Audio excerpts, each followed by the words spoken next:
Quiet. In the year 1980, on Wednesday the 9th of July at exactly 11:54 p.m., a little girl named Jodi Ann Arias was born in the city of Salinas, California, and completely unbeknownst to her doting parents, was destined to become one of the most infamous people in the United States of America. Okay, I gotta pee.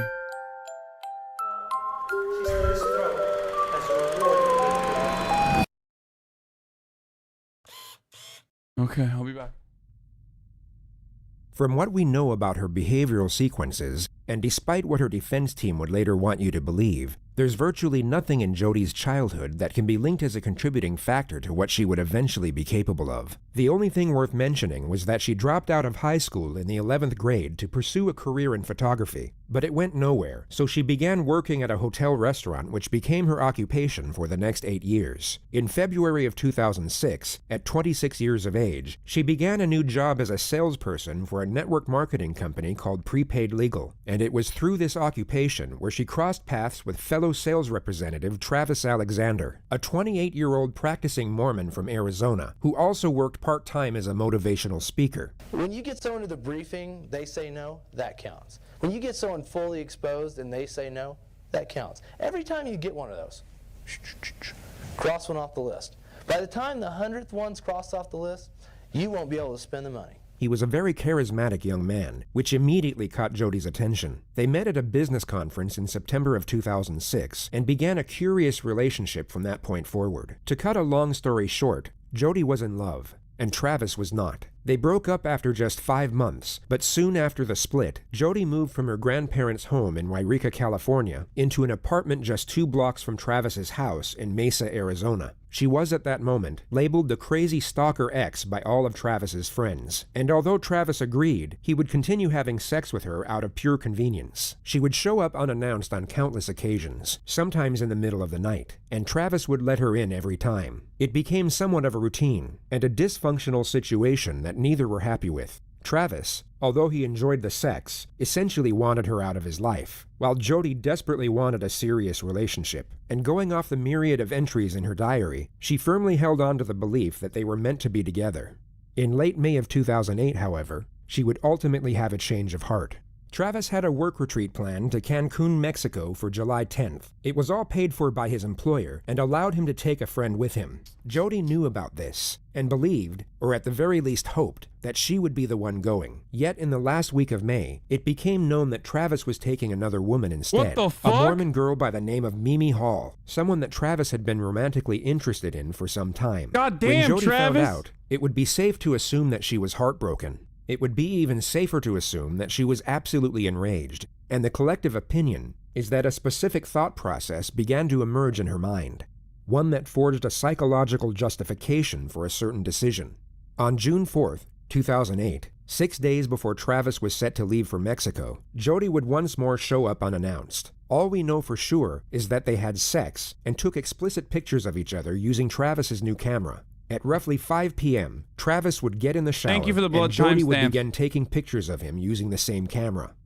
Then, moments after this picture was taken, Jodi would stab Travis a total of 27 times. What She would the also cut fuck? his throat and shoot him in the face. During the I onslaught, mean, it's censored, but still, goddamn, dude.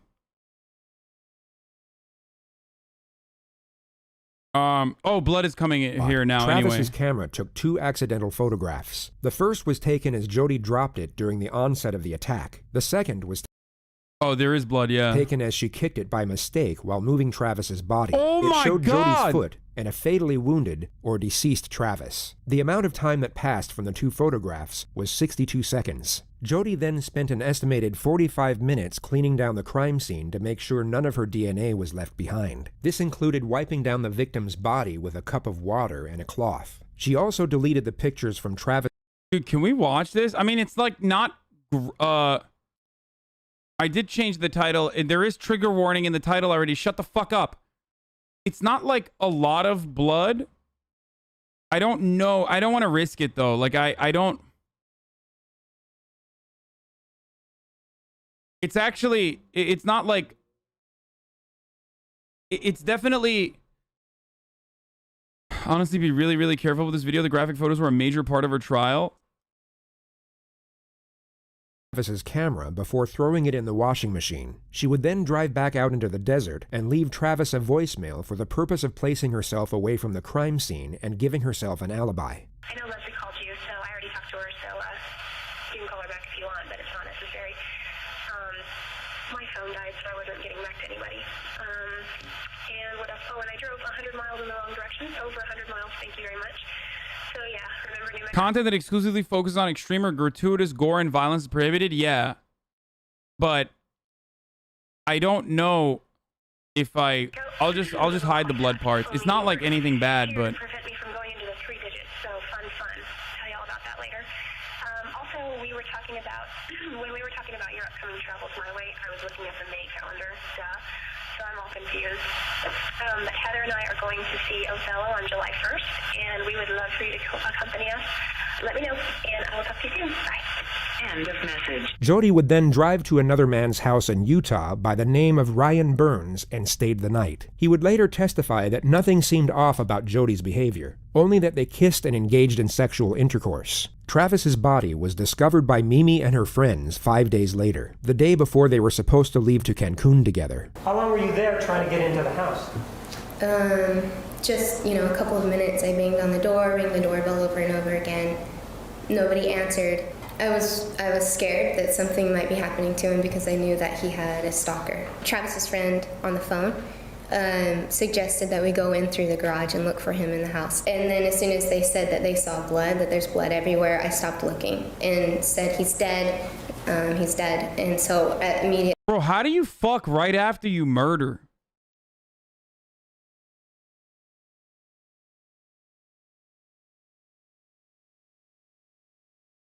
That's kind of wild. Like she had sex, murdered a dude, and then literally drove. She fucked, murdered, and then fucked again.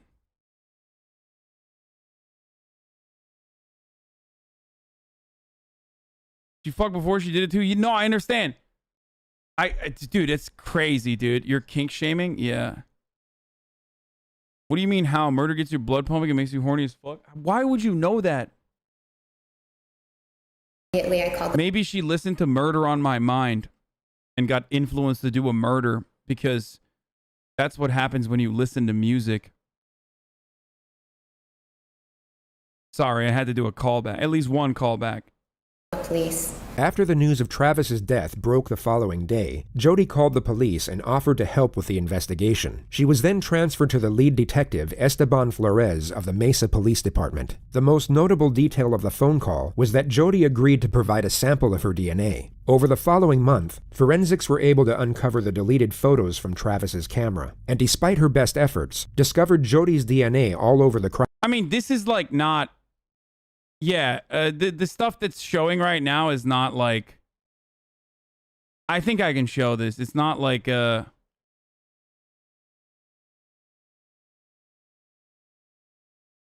It's like a little bit of blood. It's not like fucking crazy amounts of blood. Crime scene. During this time, oblivious to the evidence that was building against her, Jodi would post multiple pictures of her and Travis on Facebook, alongside emotional messages to Travis himself. She even sent his family flowers and a letter expressing her grief over his death. The Mesa Police Department launched their case against Jodi on July 15th, 41 days after the murder. Detective Flores would be the one to conduct her interrogation. He had spoken with her once over the phone and was present when she was fingerprinted and swabbed for DNA. The Siskiyou County Police arrested Jodi at her grandparents' house at 7:35 a.m. and only said they had a warrant for her arrest without giving further information. She was placed in handcuffs and didn't once ask what she was being arrested for in the 6-minute drive to the local police station. What makes Jodi Arias stand out among the many cases in the realm of true crime is the manner in which she attempts to navigate the system. She seems to believe that if she presents herself in a certain way and adopts a very specific character with very specific traits, it will give her the best chance at evading the consequences of her actions. In her mind, this character is a soft-spoken, sweet-natured, God-fearing individual. Oh my Yet God. to everyone else, is quite possibly the most universally annoying person to ever abide in the history of existence. What the fuck?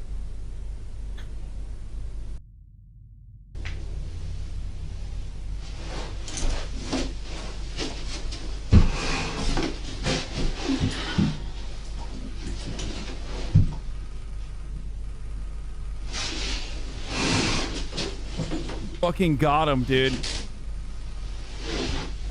I mean, the narrator did a murder too.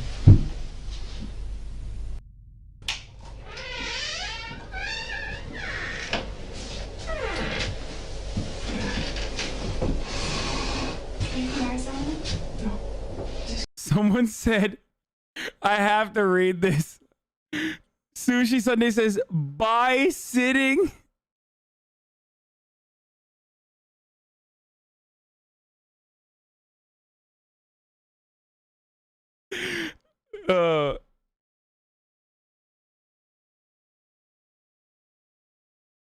This is it's another, I don't get it.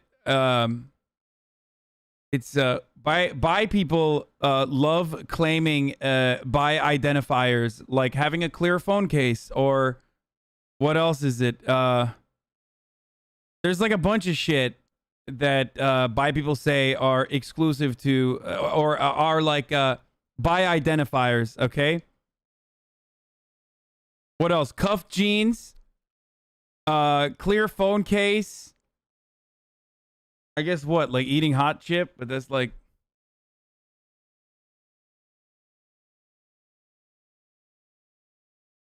If you don't get it, you're straight. All the bi signifiers are completely arbitrary and have nothing to do with anything. Okay, dude, why you gotta be so serious, dude? Like, obviously we're joking. Can I get you just to have a seat here? In the next Bisexual moment, lighting. Jodi will hear Detective Flores approaching the room. She will then abruptly place her head on the table to make it appear as if she's sleeping.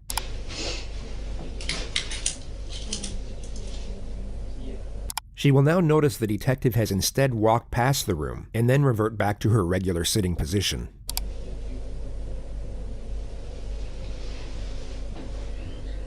For whatever reason, Jodi wants to appear as if she's in a far calmer state than she actually is. She wants the detective to believe that she's relaxed enough to doze off, when she is in fact extremely alert and anticipating his arrival. Being attracted to Hassan, yes. That is actually a bi trait from what I've seen, both in men and women. I've definitely seen this. She places her head back on the table to feign a placid state once more, and you'll notice her left shoulder hovers in what looks like a very uncomfortable position for just over a minute.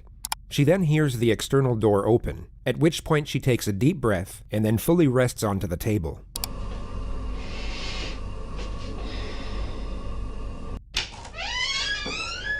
Okay, let me get those off you. So you remember me? Of course I do. I traveled all the way up here to come talk to you. Because, I've been working on Travis's case ever since it happened. Okay, and I know exactly when it happened, when he was killed. I know a lot of details. And just recently we found quite a bit of evidence. And I'll discuss that with you.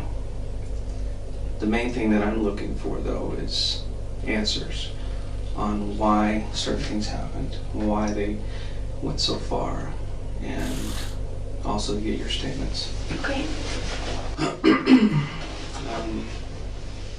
She's been brought to a police station in handcuffs and now just told her arrest is concerning the death of her ex-lover. An innocent person sitting in her position would want immediate clarification as to what exactly is going on. Jodi doesn't inquire further, just gently accepts to cooperate after being given a very vague, yet highly accusive clarification of the situation.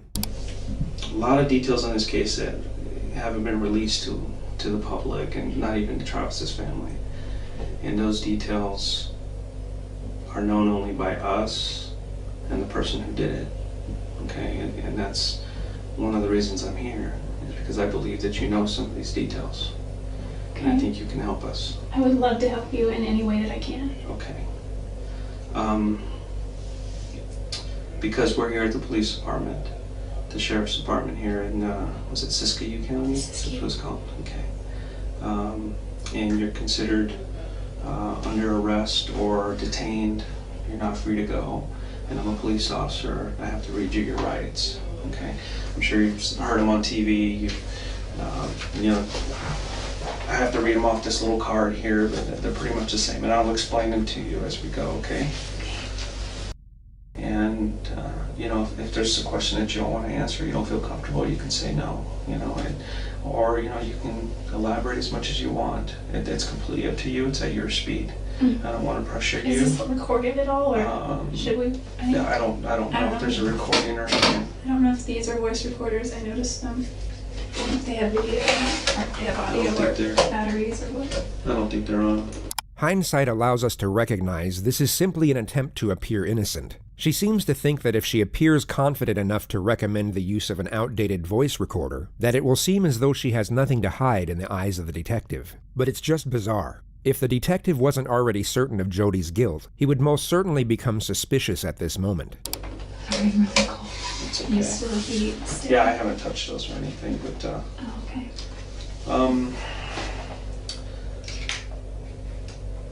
Jodi's mind would be racing here, yet she desperately wants her exterior self to appear calm. She's so focused on having this nonchalant disposition that she completely fails to realize her behavior doesn't match the situation whatsoever. She's in a state of hyperarousal while feigning a state of composure, and the end result just looks very strange. It gives reason for her unusual infatuation with a voice recorder, and also for her oncoming sitting position, which really can't be described, only compared to a sea lion peeking over a rock. and they're not on, so what I want to do is just get to the bottom of it. Everybody wants to know, okay? And you know, so I'm going to ask you some questions. You can voluntarily answer them if you want. Okay, is that cool? Yeah, that's Yes. fine.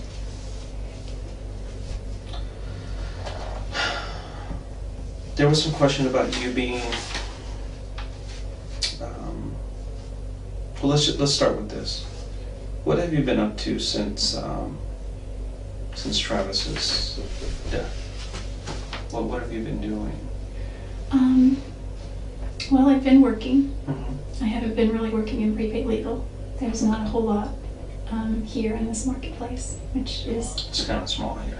It's small here, and really that could be seen as an opportunity rather than a hindrance, because that just means the market is untapped in a large way. So I could have, if I wanted to, but I'm kind of like a deer in the headlights when it comes to prepaid legal. I just have a fear of just approaching people. Mm-hmm.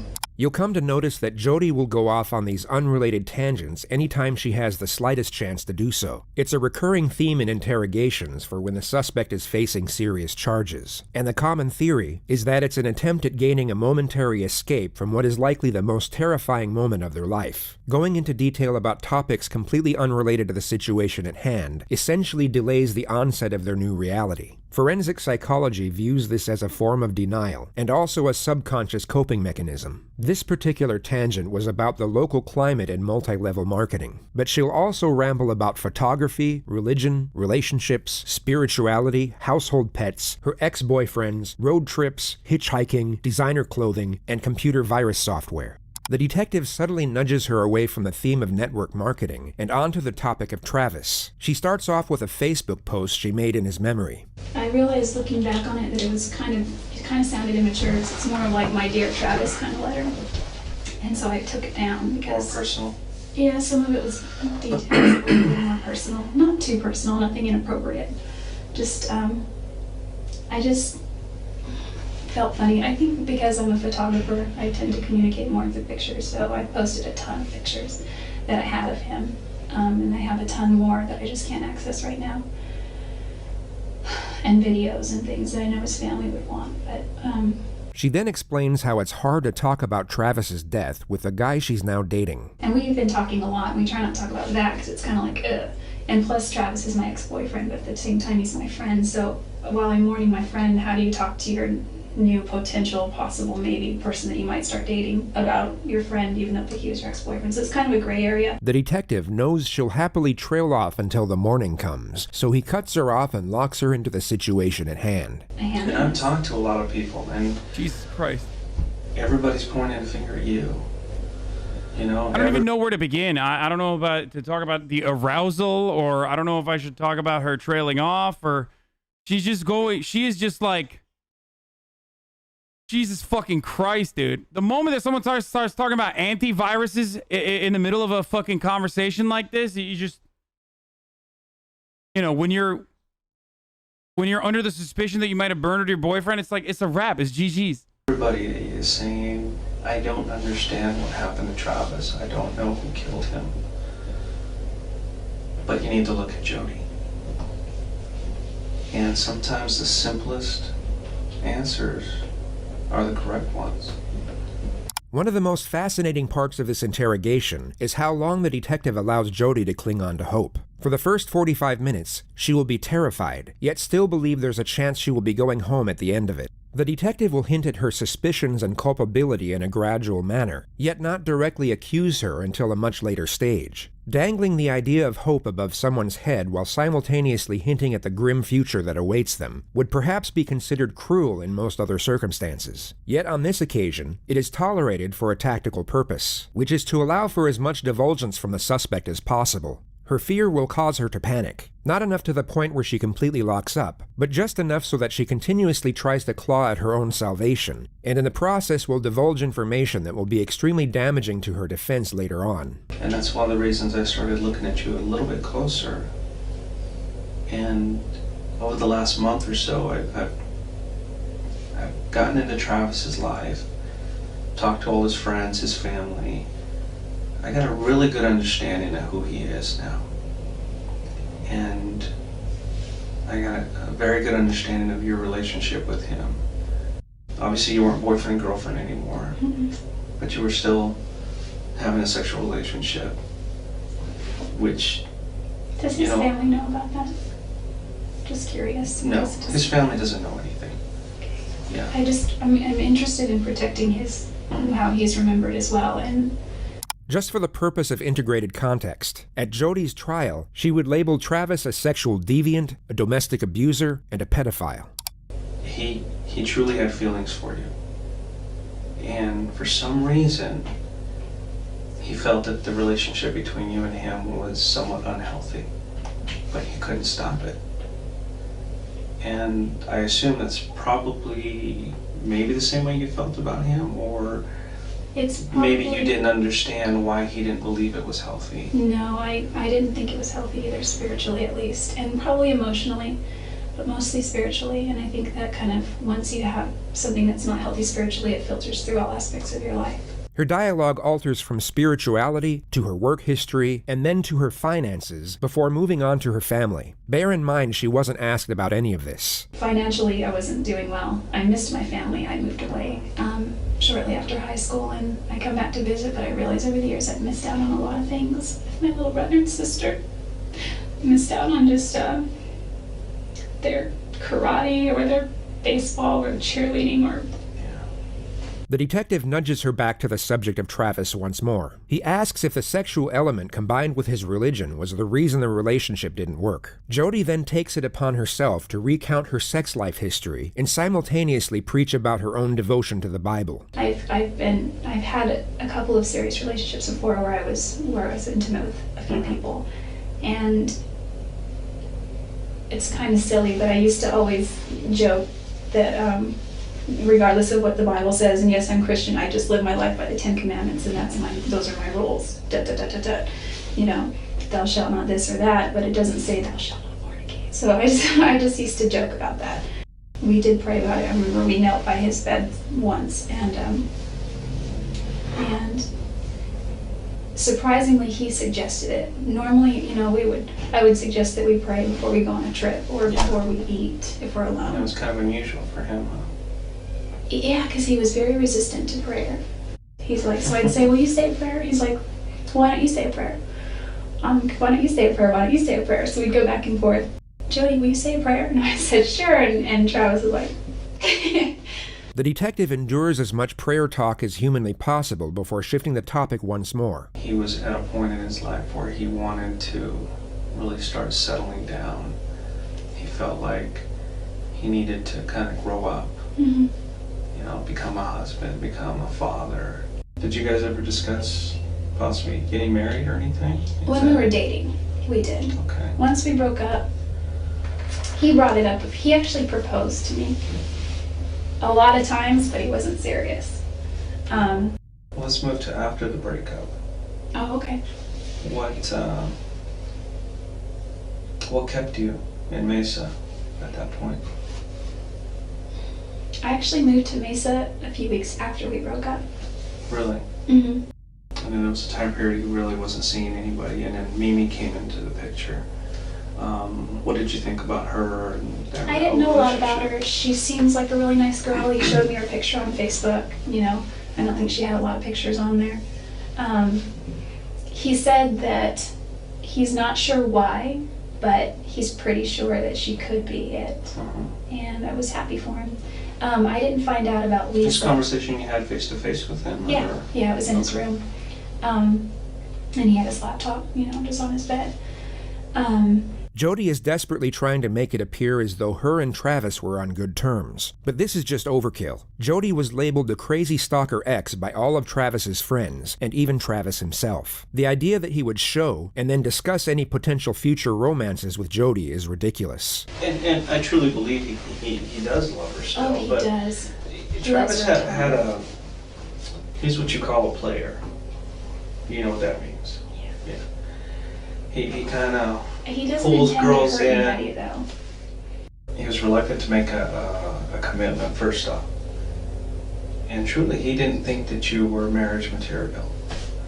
And I don't know why not. I mean, I see you. You're a wonderful girl. You're struggling. You're trying to make your way through life, and I don't see why you guys couldn't have made it.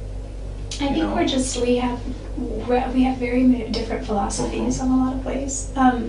We would argue about the dumbest things, and like there was so many times where I just couldn't wrap my mind around what he would. I could, but I would try to get him to do the same for me. Like there was a time when I broke down on the way to LA once, and my car got a flat tire, so I had at the time roadside assistance because my car was still under warranty.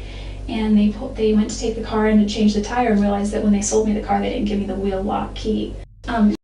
What is this? What is the technique being applied by the detective here?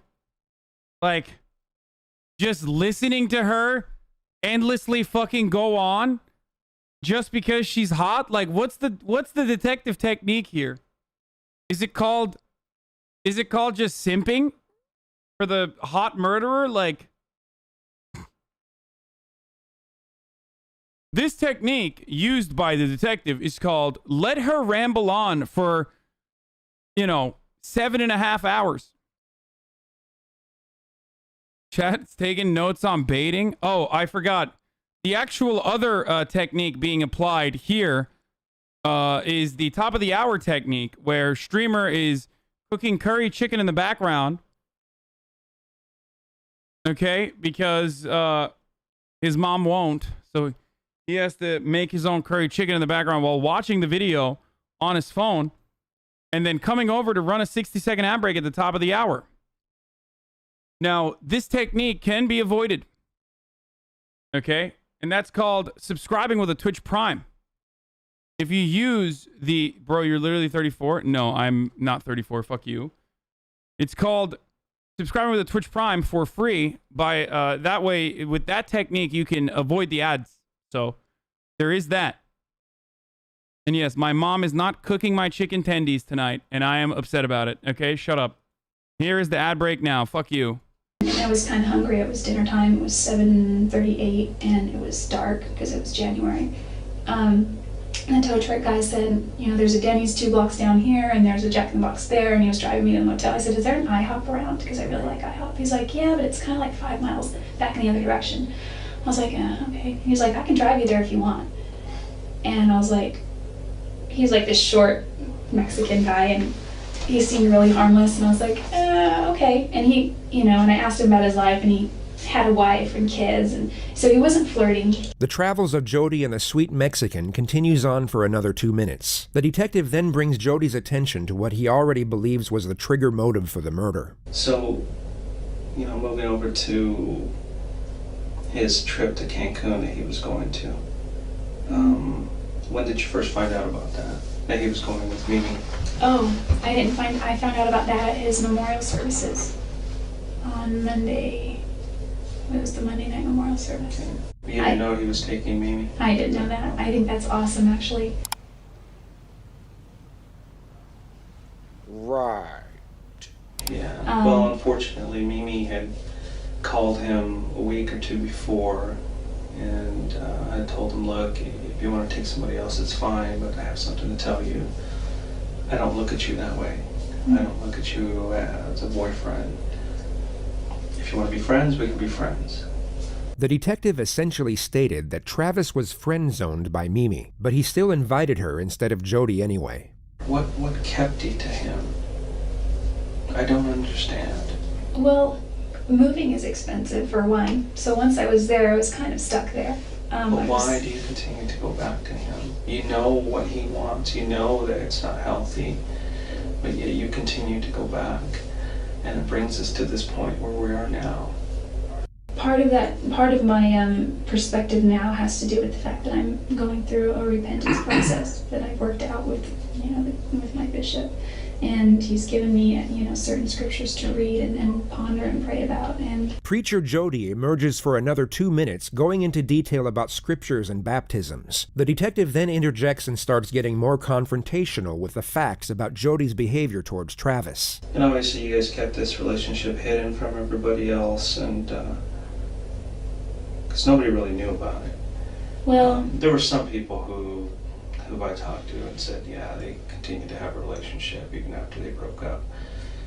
And there are others who were saying that you had become obsessive with him to the point to where you would go into his house when he wasn't there or when you weren't invited, and he would talk to people saying, she just kind of showed up, and I don't want to tell her to leave, but I don't want her here.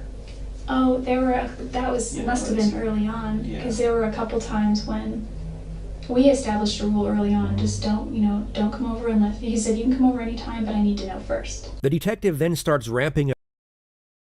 Bro, that is... oh, brother. I just want to say, be careful who you have sexual intercourse with, okay?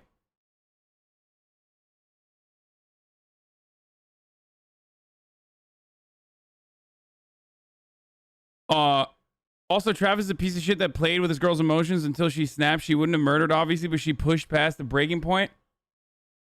What? What? No shot did someone just say that in the chat.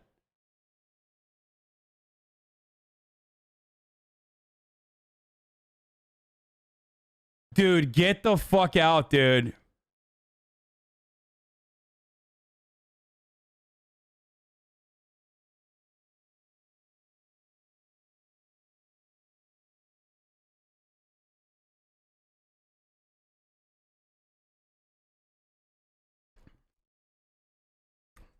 Chat's back to using the defending the murderer technique to stun lock the fucking streamer technique. Chat only defends women murderers. I wonder why. I don't know if it's because they're like over. I don't know if it's because they're like overcorrective, hyper woke people, or if they're just literally like simps. I don't know which one it is. Up the pressure and brings Jodi's alibi and road trip into the discussion. Was it the week of the first week of June? You took a trip to Salt Lake City. Which route did you take from there? I was supposed to get on the 15 and go all the way up. And I somehow got off the 15. Where did you end up? For a while I was lost, and I'm not above sleeping in the car, so I slept for a while. Okay. I don't know, having sex with her that much and then inviting the other girl is kind of abusive, not gonna lie. Bro, they weren't fucking dating. What the fuck are you talking about, dude? It's because this community is so roomy, Hassan. The men can be fucking vile in here. That's literally why.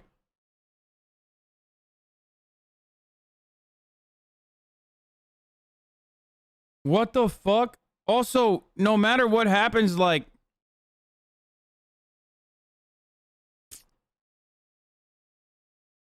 Okay, guys, remember how I said that, like, not everything is fucking abuse? Having casual sex with someone is not fucking abuse. Jesus Christ.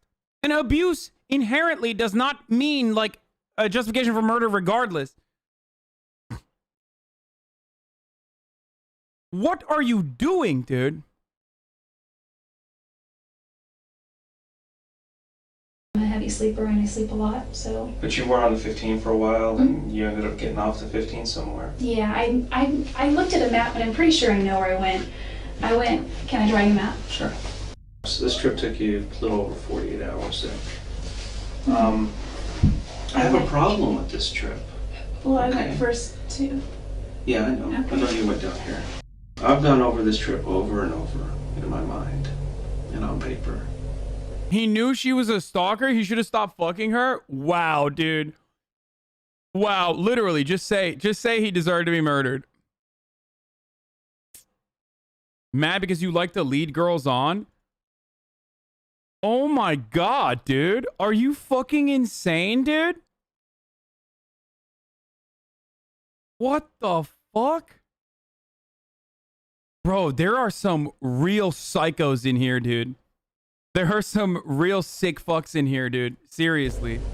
And even if there's still 20 some odd hours, even if you pulled over to sleep a couple of times. Oh, did I tell you that I got stranded? Yeah, Okay. you mentioned that. If you slept for 10 hours I only slept for about here 8 and hours. here, it would still leave 18 some odd hours for something else. Okay, this is what people are focusing on, is this trip that you took, because they're saying she left, she didn't get to till Thursday. Wednesday? That's when Travis was killed. It actually, honestly, it makes me happy that, like, to know that, like, most community members who say shit like that are never gonna get laid. So it's fine.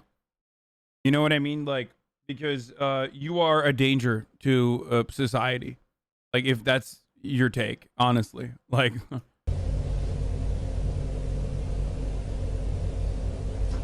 I did not go near his house. Aren't there? I pulled your cell records. Your cell phone was turned off between here and here. Well, I didn't turn it off physically, but it died. And then magically you found your charger here? It was packed under the seat of the passenger side, and it was when I was. When you were lost, you couldn't have maybe pulled over and found it, or? Well, I did finally start looking when I was stranded. I wouldn't have pulled over when I was lost.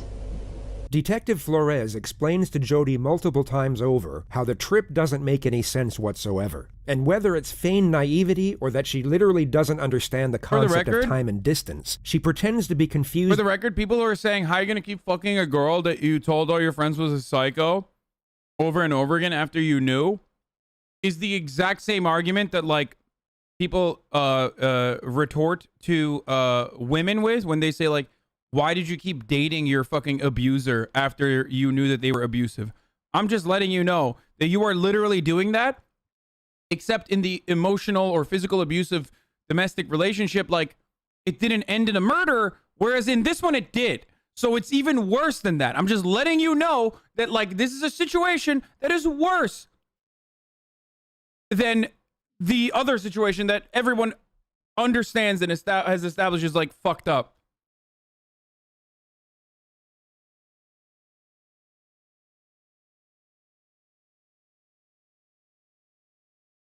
by the allegation rather than actually confront it. This goes on for 3 minutes before the detective confronts Jodi with the evidence of the photographs on Travis's camera.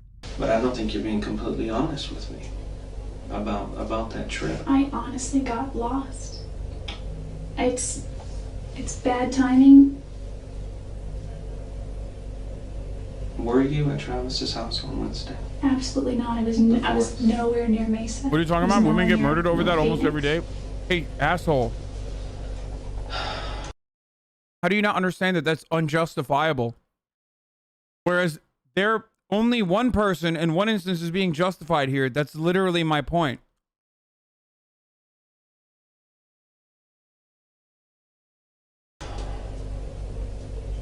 I wasn't even close to him. What if I could show you proof you were there? Will that change your mind? I wasn't there. You can be honest with me, Jodi. I was not at Travis's house. Was not. You were at Travis's house. You guys had a sexual encounter, which there's pictures. And I know you know there's pictures because I have them. I will show them to you. Uh-oh. SpaghettiOs. Okay. Dude. So, what I'm asking you is for you to be honest with me. I know you were there. Are you sure those pictures aren't from another time? Positive. Remember I told you about the camera? Mm-hmm. The card's intact. Remember I told you that card was destroyed? I didn't want to tell you the truth. And I have pictures of you in Travis's bedroom with Travis, pictures of him, and it's obvious you guys are having sex, taking photos of each other, and they're dated and time-stamped on the day he died. Are you sure it's me? I mean, that because I was Jodi, not there. It's you. And you know it's you. I mean, literally caught in 4K. Like, actually caught in 4K. Maybe 8K. I don't know how many Ks there are in here, but being murdered doesn't make your past actions that led to the horrible event automatically ethically good and justifiable and can't be questioned. No, you're correct. Except, you know, having sex casually with someone is not fucking abuse when the other person is consenting to doing so. You fucking freak. You absolute psycho.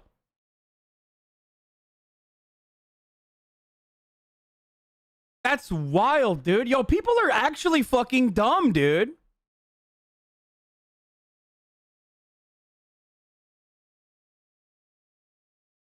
Not just consenting, initiating. Oh, fuck, dude.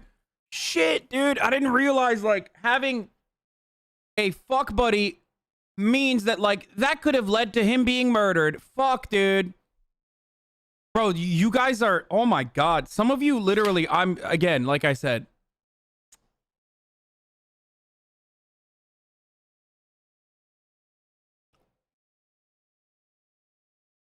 The JCS has been even better because of this chat. I just like, I really did not think that this community would have so many fucking psychotic takes. Like, I know all the details of this case. The only thing I don't know is why. Why did you choose to go visit Travis that day? And why did you do what you did? I would never Why, hurt Jodi? Travis. You did. You hurt him. I like how you use your platform to undermine people. Dude, learn how to spell, you fucking idiot. Undermined.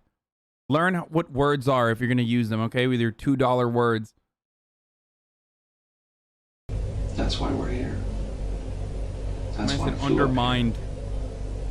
There's 'Cause I an needed E in to the end talk of to you that. about this. I can just arrest you and throw you in jail, but I want to know why. Why did you do this to him? I wouldn't hurt Travis. He's done so much for me. I know you took pictures of him in the shower just before he died. I don't think he would allow that. Mm-hmm. And the camera actually took a couple of photos by accident during the time that he was being killed. Really? Yeah, Jodi, really. You were there. Quit playing this game. It's time for you to just come out and I didn't tell know. me. I did not hurt Travis. Dude, we've gotten so used to, like, good detectives that like when one of them is bad, it's so obvious. Like this guy sucks. And one thing I've realized is that in a lot of instances, if someone is like caught dead to rights, like caught in 4K, whatever, the detectives really fuck it up, dude. Like he's just like, come on, just submit it. Like, dude, what are you doing? Like, what the fuck are you doing? This guy's good. I mean, I don't think so. I think he's just like, he keeps saying like, come on, come on, come on. That detective's son literally died the week of the trial and he still went. Holy shit, that's crazy. I think he's being too direct. Yes, that's hindsight bias, maybe. This is a method called hindsight bias. I feel like he just comes across more desperate before building her up and then shooting her down. You know what I mean? Like we've seen so many people literally play like mind games and like actually have all of this information, and yet no, I'm serious. I feel like when there's more information, I feel like detectives don't like operate as carefully as they would with like when there's less information. You see interrogators like literally go through the process and like allow them to feel comfortable and then strike while the iron's hot, catch him in a fucking lie. Like this dude literally is just like, come on, just admit it. I caught you. I caught you. I caught you. I did not hurt Travis.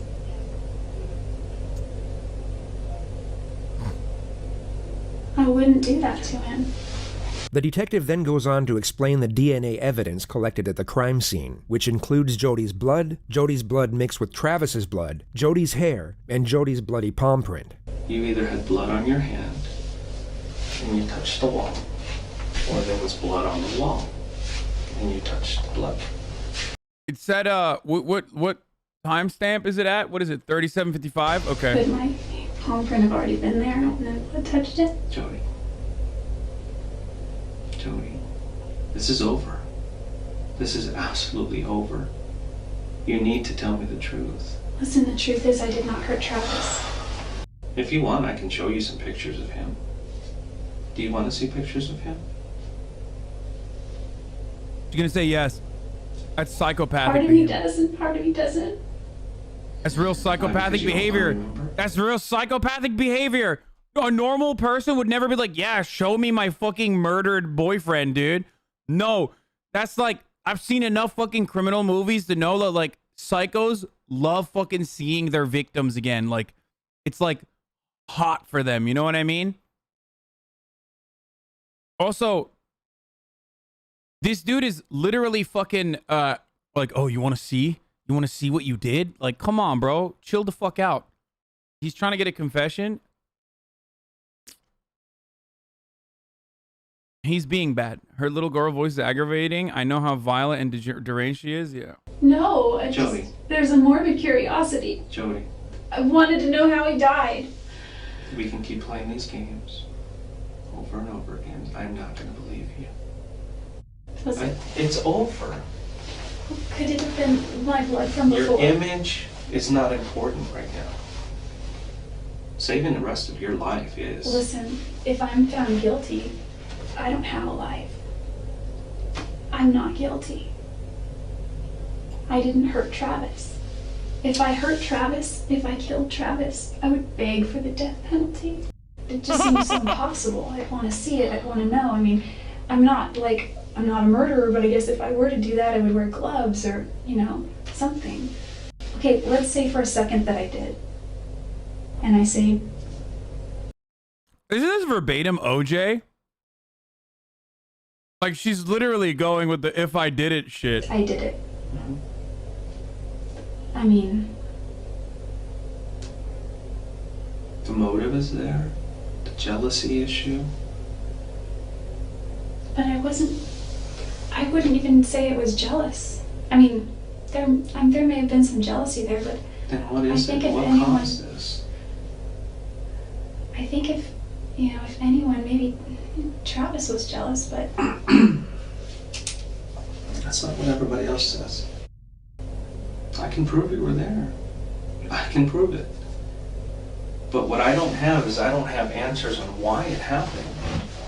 Or, you know, maybe something just got out of hand. Maybe He's not doing how and why. He didn't even like instill confidence in her. He's not doing a good job. I'm sorry. He has her dead to rights, and that's precisely why they're not being clever with the fucking interrogation in this one. Backseat detective? I'm just saying, dude. Motherfuckers act like we didn't watch Casey Anthony walk last night. Like, he's not applying any of the techniques, dude. Bro, you watched 4 videos, now you're an expert? Yes, I am literally the embodiment of Twitch chat, okay? Someone who grossly overestimates their intelligence because they watched 3 YouTube videos. Okay? I am you. I am you. Maybe things got out of hand. Did you find the gun? Maybe that would... Jodi, we're just playing games here. I'm gonna take a little break, but I need you to think about what you're doing here. Because the best thing for you to do is to tell me the truth.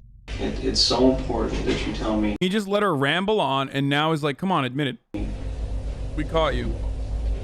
Why this occurred, what was going through your mind, and what caused you to do this. I'll let you think about that. Okay? And I'm gonna go look for some pictures, and I'll bring them over, and we'll continue this discussion. Okay? Let me go find them. I'll be right back. Tips, I'm not a murderer.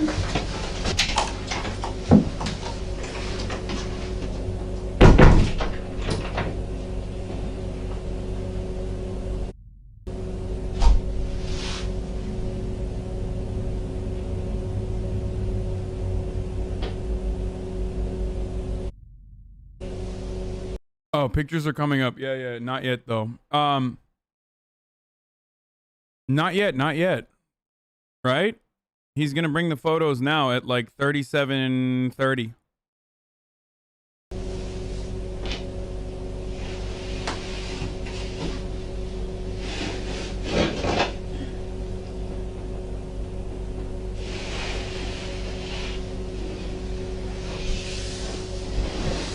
Stop! Stop! What kind of gun is that? Just curious. It's a Glock. I just bought a gun. Did you? You probably found it by now. Probably. I was taking it somewhere. These are just a few photos. Oh god! Dude, oh my god, that was bi-stretching right there. And I want to be careful not showing you certain photos Please because don't some show of me. them are very bad. If Travis were here today, he would tell you that it wasn't me. No. I'm like worried, dude. I'm worried. My I'm job worried. is to speak for Travis right now, and everything Travis is telling me is that Jodi did this to me. Come on, tell me that that's good. Tell me that that's good detective work, by the way. Okay, this is one photo, but it's not like a bad one. Stop saying she's 100% guilty. It literally does not matter. It literally does not matter. It literally does not matter. Okay? It does not matter. We have actually seen being 100% guilty, like dead to fucking rights, is completely irrelevant. Casey Anthony walked, dude. That stretch is why he kept having sex with her. Oh god, stop. Okay. He does look kind of scared in this photo. Remember him? Remember him? Come Is he on. naked? In the shower? Yep. Jodi is then shown one of the pictures that was taken by accident while she was in the process of murdering Travis. It's your foot, Jodi. Those are your pants. No, it's off color because we had to enhance it and the color kind of changes a little bit. It's Travis. The pictures aren't even that bloody. I just don't want to risk it. I just don't want to risk it. This is his bathroom. That is not my foot. Couldn't even recognize Travis. He'd been there so long. Do you have any recent cuts that are healing? Well, my cat scratches me. Little things. These are all her work. Is there more, Chad? Is there This more? her. That's her. I've got scars. She's a feral cat. All these little things are her. Well, enough about your cat, but there's no doubt in my mind that you were there. There's no doubt in my mind that you did this. None. So you can go until you're blue in the face and tell me you weren't there and you had nothing to do with it. 134, 205, I don't know 210. why. For real? It's killing me inside. I That's don't know the why. thing. Like, there's no reason for it. There's no reason why. There's no reason I would ever want to hurt him. And I have a solid case against you. And I can present it to the judge. As cold as it is now. I don't know why she did it. Or I can present it to the judge with your explanation. If I'm found That's not guilty, what true. happens? What do you mean? You go to jail. Price. Well, what's the price? I don't know. Don't you know what the sentences are? The sentences that are carried for something. It depends on your situation. Bro, she's literally doing RP. Like, this is GTA RP shit, dude. Hey, if I'm guilty, like, what's up? What is she, like, doing a fucking plea bargaining agreement? Like, what's happening, dude? How old you are. It's like, come on, come on. Depends on the You're type stalling. Of crime. It depends on whether you show remorse or not. And part of that remorse is at least coming clean. When somebody doesn't come clean, I don't see any remorse. I know you're afraid. But you're already going through it right now. There's no backing up. There's no backing up to yesterday. There's no backing up to that day. It already happened. And unfortunately, you're gonna have to face the consequences. You know, if I did that, I'd be fully ready to face the consequences. I'm not really for things like, you know, I'm all for the 10 Commandments, thou shalt not kill. Mm-hmm. Okay? I just can't. I didn't kill Travis. I just didn't.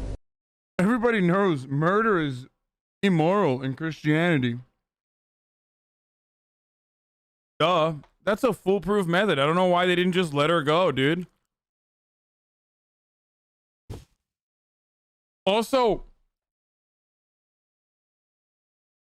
what I find additionally strange about this entire thing is, like, what Christian brings up the 10 Commandments? It's like something you say if you're lying on the spot about being Christian.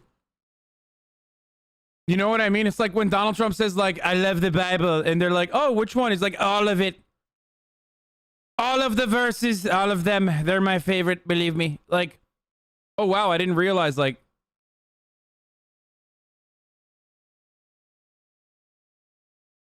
my cat murdered him and I'm religious. This is a whole interview is really awkward. Old Testes. He's Mormon, not Christian. No, he's Mormon, and Mormon is still Christianity. Shut the fuck up. Okay, it's just an extension of Christianity. And I don't think she's is she Mormon too? I did not take his life. You need to come out and tell me why this happened. I will not accept any other excuses. I will just move on with my investigation, with my final report, submitting all the conclusions and all the evidence. And we can just let that judge and the jury decide. We can leave it in the What hands about of the a lie jury. detector test? We can do that, that's fine. Would that help me at all? I mean, you can't use them in court, but Well, then there's no point in taking it. took a knife to him. It's like saying Islam is an extension of Judaism. stop. Islam is an extension of Judaism. It's an improvement of Couldn't all stop. of the other, in the eyes of Muslims. I mean, Islam is the most improved, updated version of all Abrahamic religions.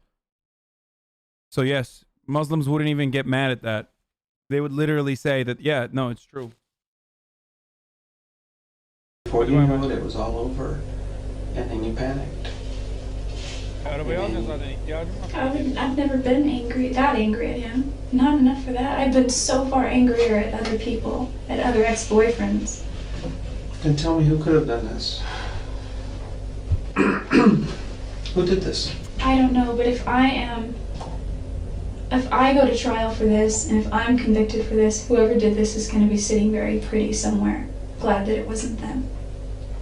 And it's my job to make sure that an innocent person does not go to jail. But I don't see an innocent person sitting in front of me. Travis, bro, like, ask her what she thinks happened or something, dude. It's like, dude, we have your photo. You fucking foolishly took photos on your fucking camera, and then on accident didn't even look through the photos. On accident, like, literally took a photo of the murder. Like, what do you think happened? Like, how would you describe this if you were in my shoes?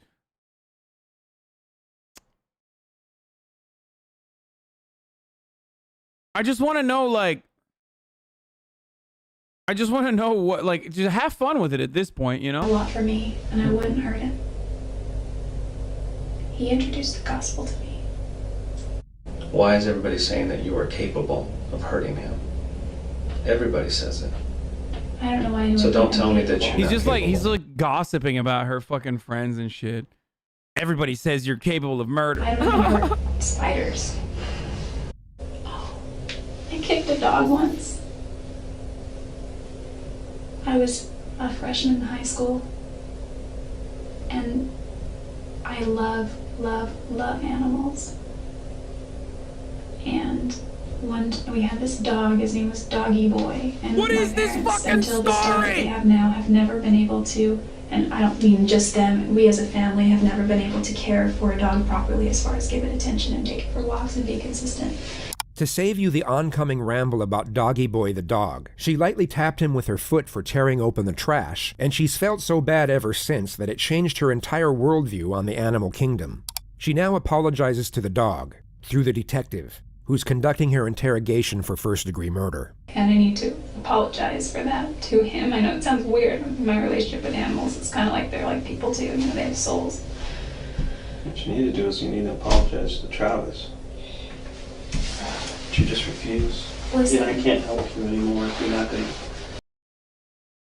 Is the detective like in the chat or something? Why are chatters defending this guy who literally said, come on, you should apologize to Travis? Wow, what kind of detective, what technique is that one, chatters? That's called the gotcha technique, okay? Where, you know, if she says like, I am sorry for Travis, he's like, ha ha! You know what I mean? If you're not gonna help yourself, You asked I me really prior. can't. I can't, Jodi. It's fascinating to observe how fast she can switch from one emotion to the next once she realizes a particular strategy hasn't worked. The attempt at elevating her character by expressing how much she cares for spiders and pets hasn't seemed to have any effect on the detective, so she then switches her disposition from sorrowful to analytical, as she once more tries to manipulate his perception of her. If I did anything that had anything to do with his death in any way, It's not if to me. I wouldn't. It's not if. It's not if at all. Well, to me it is. I would be more than remorseful. Is it maybe something you're blocking out of your head? I don't think so. I mean, I tend to write everything down. I just finished the book The Road Less Traveled. Mm-hmm. And he said, the true definition of sanity is dedication to reality at all costs. Mm-hmm. Well, this is definitely reality. We are. Bro, she is like, she literally is committing a double homicide here because she's gonna cause the fucking detective to murder himself, okay? What is this Yo, how people really do say anything and people just listen, dude. I swear to God.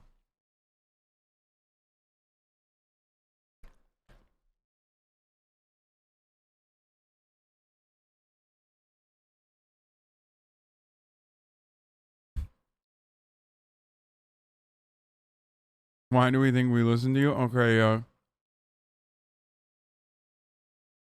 bro, she's like Robert Frost wrote. Robert Frost once wrote a wonderful book. Or is that even Robert Frost? Like, I mean, The Road Less Traveled is a poem by Robert Frost, but I don't know if there's like a book too. Is it not? She says she read a fucking book, so. Or, oh, is The Road Not Taken? Yeah. Is she talking about a different book? I don't fucking know.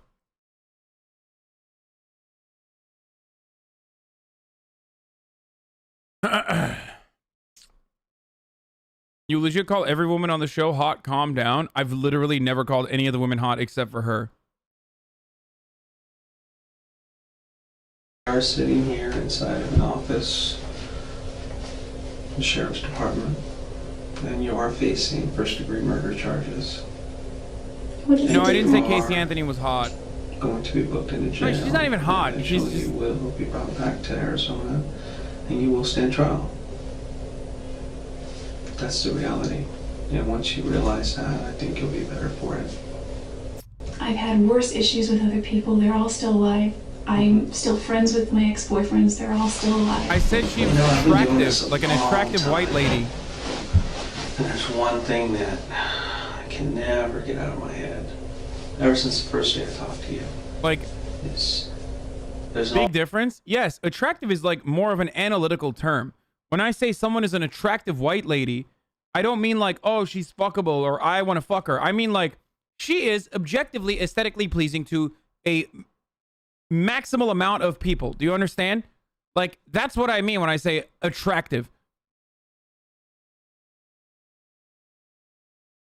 Do you not see the difference there? And I was saying that when I was talking about her situation, like, and why she was getting away with it. And I also mentioned it. Yes, thank you, Dizzy Rivers. I said it from the perspective of the cops.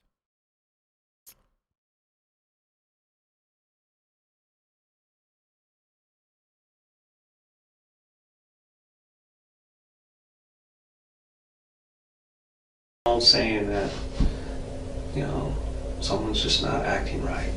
Look into it. You have not acted right from day one. You're just not acting right, Jodi. You're acting like somebody who's guilty. How so?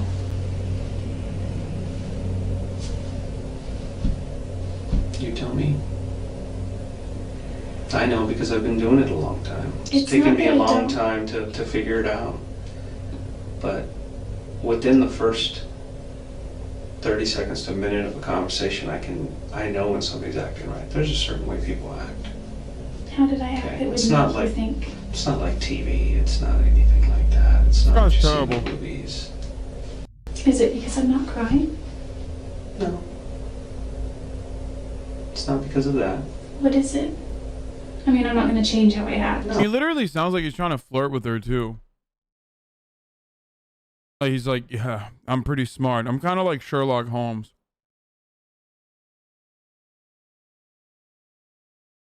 You know? There's a way that ladies be acting. And I know. I'm pretty smart myself, so. No, obviously you can't change the way you're No, acting. I mean, I am who I am. Okay, you're sincere in the way you're acting. But Well, how is you're just not telling the truth. How is it different? Well, it's not really something you need to focus on anymore. After Jodi failed her attempts to extract inside knowledge on the best way to behave in order to appear innocent, she then attempts to explain why she hasn't been able to appear innocent. It's not that I'm not remorseful that he died. The reason I hesitate is because maybe this is something that's wrong with me psychologically, is I think of the butterfly effect. And it's like, you could say that the guy pumping gas down at the gas station could have potentially, because you see all these movies, these funky movies where it's like this affected this, which affected this, which affected this, if he had never done this. I know if you had never met him, he'd probably still be alive. Okay, no matter what happens, the fact that this detective hasn't taken out his fucking revolver and shot her point blank at this point means that he at least while a shitty investigator, has a lot of restraint. Because, oh my God, dude. It's literally a fucking me or you situation at this point. Like, she is going to murder him by boring him to death by mentioning the most unrelated shit I have ever fucking seen. Like, well, you know, the butterfly effect.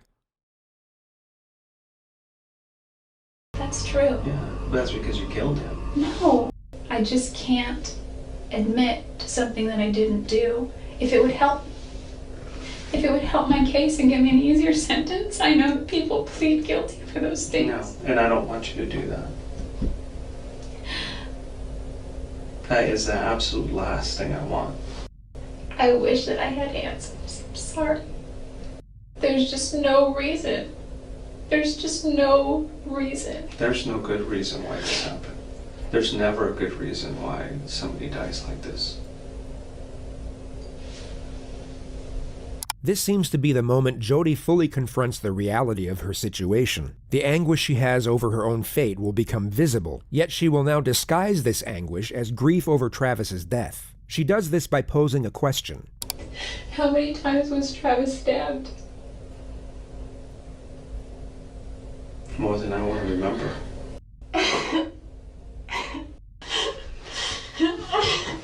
Bro, this is the worst detective I've ever fucking heard in my entire life. More than I want to remember. Like, you're...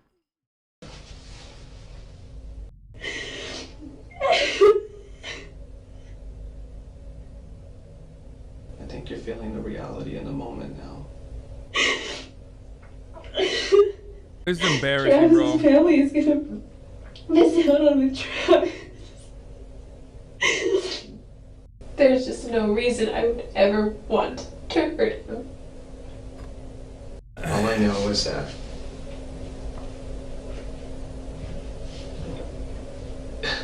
I need a story or else it's just cold. It's so cold. But without the truth, I can't paint another picture.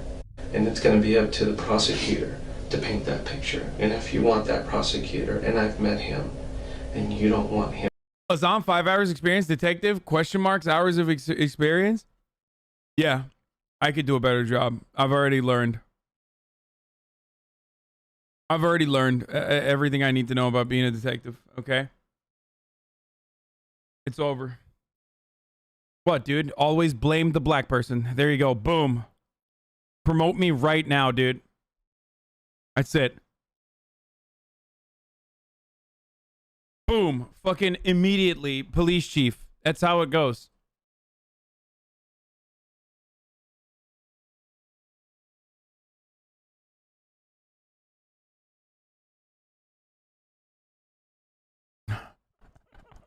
You're hired. Exactly.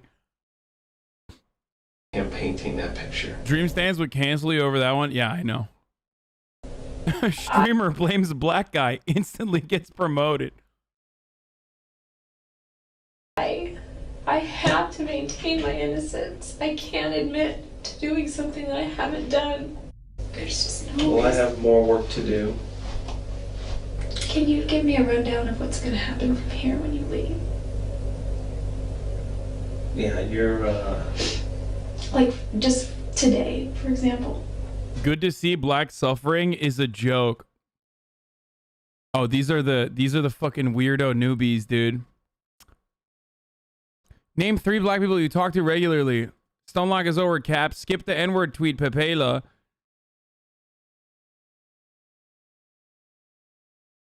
Oh my god, dude. Dude, yes, we're racist, dude. Get out of here. Get out of this racist community. Okay, there you go. I saved you. Motherfucker said name 3 black people, bro. Oh, you say, oh, you say you're anti-racist? Name all the black people, dude. Name every black be person. Taken across the street to the county jail. You'll be processed through there. This is a really trivial question, and it's gonna reveal how shallow I am. But before they book me, can I clean myself up a little bit? You're gonna be taken the way you are. I can't give you anything else. do I have to go in handcuffs everywhere? That's just procedure.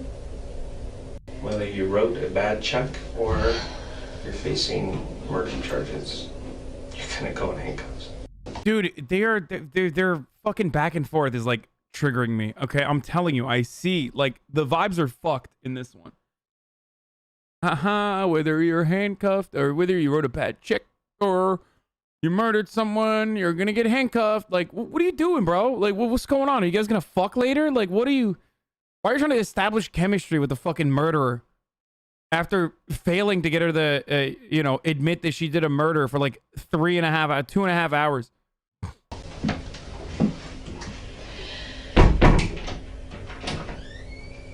He's acting like he's the main character in this movie, bro. Yeah, straight up. Should have at least done your makeup, Jodi. Gosh. I didn't hear you breathe. I wonder how am I still. What the fuck? Does she not know there's a camera in there? I can't breathe. I didn't hear you breathe.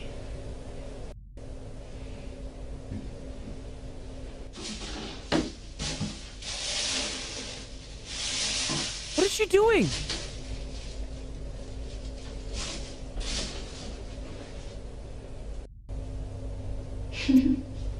Goodness.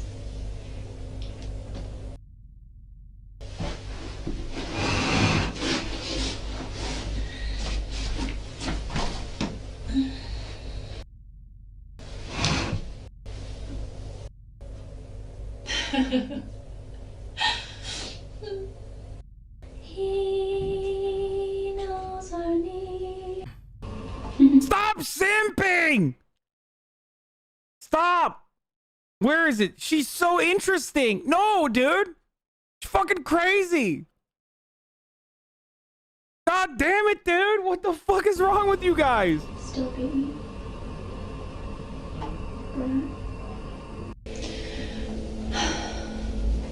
By women Jodi was behavior. then taken to the county jail and charged with the murder of Travis Alexander. She stayed there overnight, and it would be a total of 16 hours before she was taken back to the Siskiyou County Sheriff's Office. Her second interrogation commenced at approximately 9:30 a.m. Just remember. Bro, she's still singing, dude.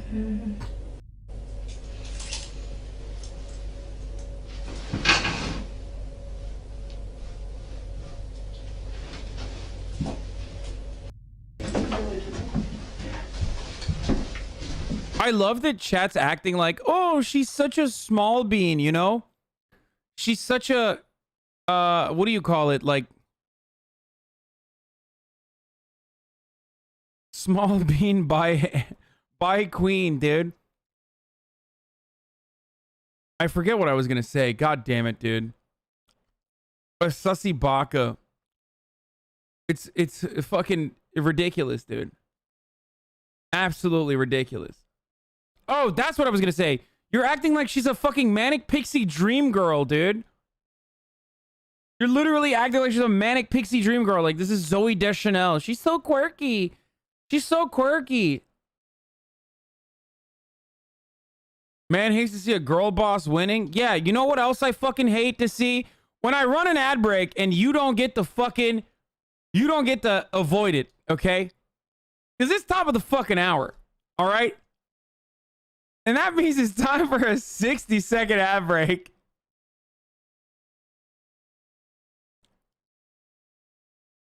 And if you want to avoid these ads, dude, then all you need to do is subscribe. You can do it for $5 or you can subscribe for fucking free with a Twitch Prime, dude. All right? Yeah, you got played, bitch. You got played. You got fucking played. I'm a smooth criminal, dude. If she had bangs, you'd literally be simping too. Probably. But she doesn't. So it doesn't matter. What does matter is Twitch Prime is free. And you can use it on your favorite content creator. Here's the ad break now.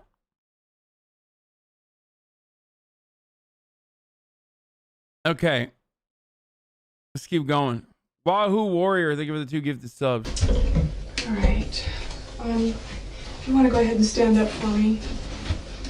As I take these cuffs off, just go ahead and put your hands down at the waist, okay?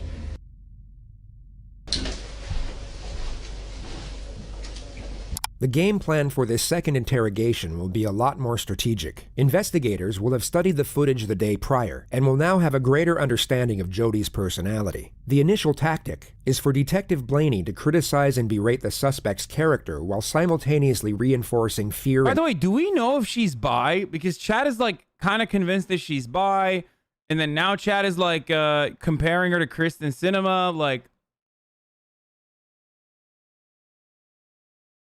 Like when did that happen? She does have some real Kristen Cinema voting down the 50 minimum wage energy though. Why does it matter? No, I just find it strange that like chat keeps saying she's bi. But like she could be. She is doing the handstand, which is you know, classic bisexual behavior.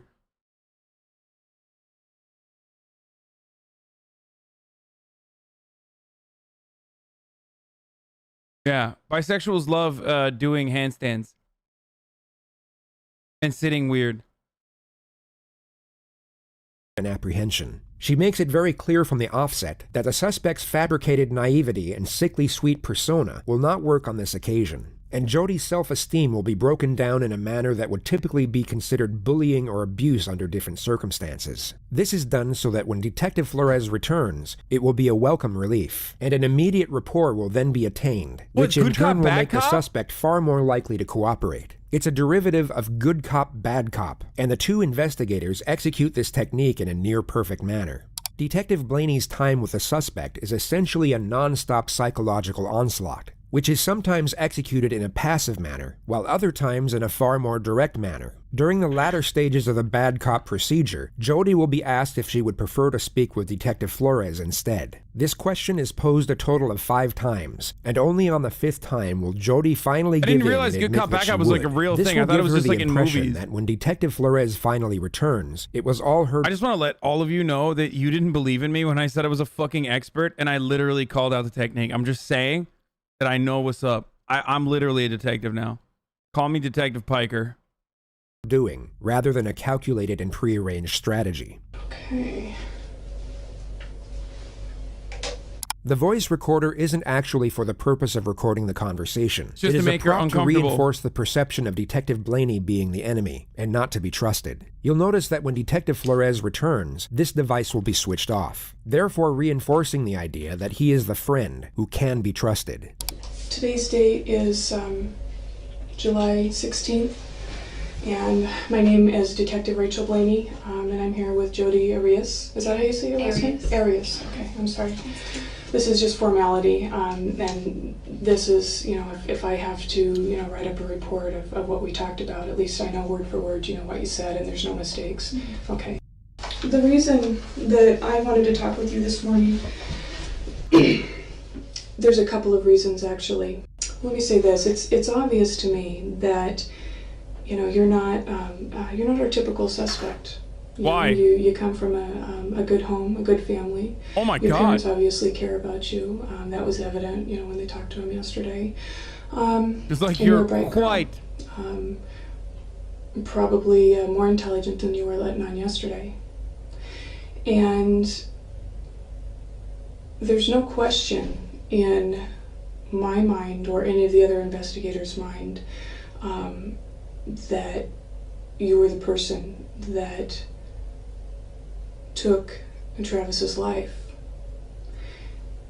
But what I need to know, or what I'd like to know, and give you the opportunity to do, is determine whether, you know, you're a cold-blooded, cold-hearted murderer who slaughtered this guy, or are you somebody that got caught up in circumstances and things got out of control? When this hits the news, and it will, it'll go to the media, do you want to be portrayed as that cold-blooded? Bro, did they think that she was supposed to be bad cop because she's a woman or something? Because, like, I feel like she's doing a better job than the other cop already. What the fuck? She's literally a better detective than the other guy.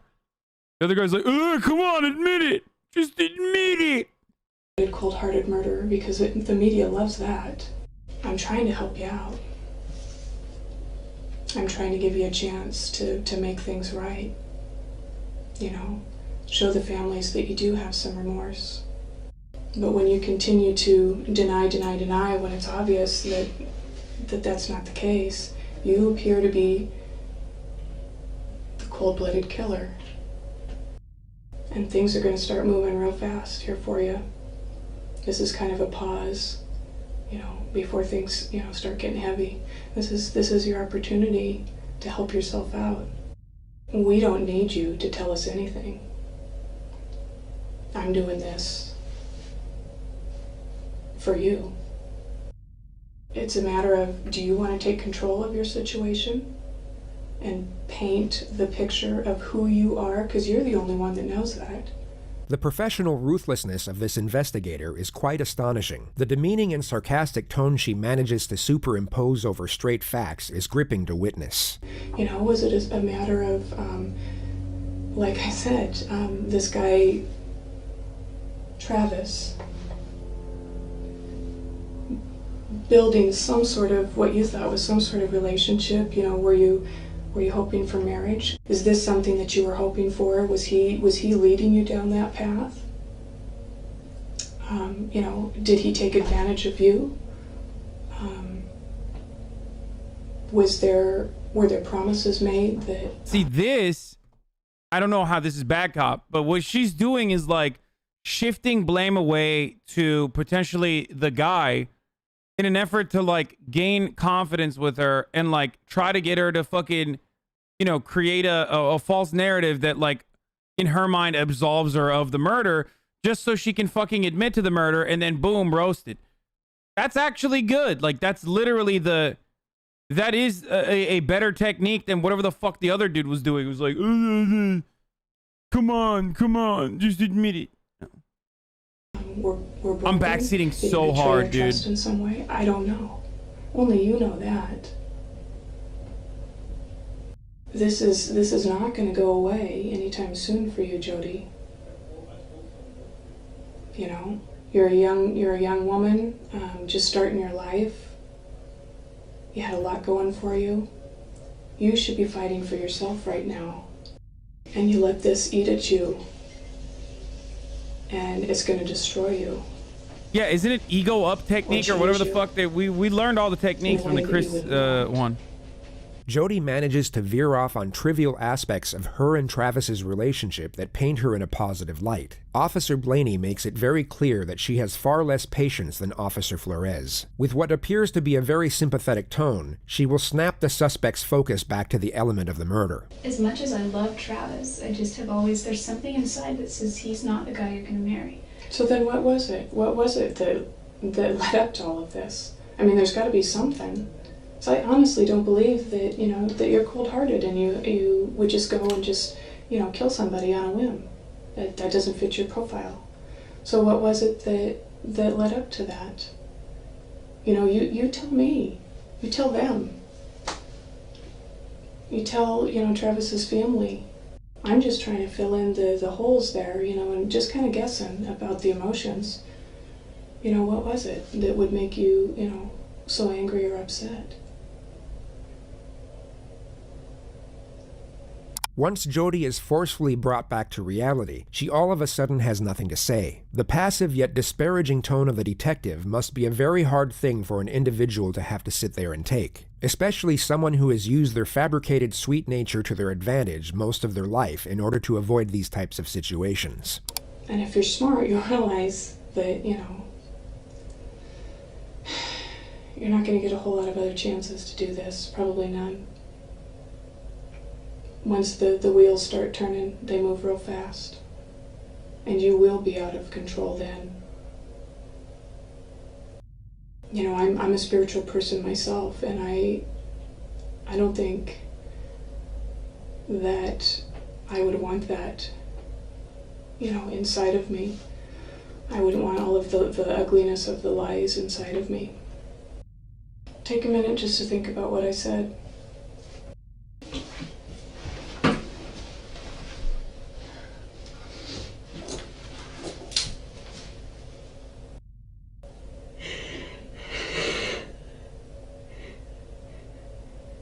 Jodi is clearly exhausted and terrified. She, at this moment, was being observed by both Detective Blaney and Detective Flores in another room, and they even contemplated having Detective Flores enter at this moment. They ultimately decided against it, however, and Detective Blaney re-enters the room to maximize this state of dejection. Holy the shit. pressure will now be increased to a considerable degree.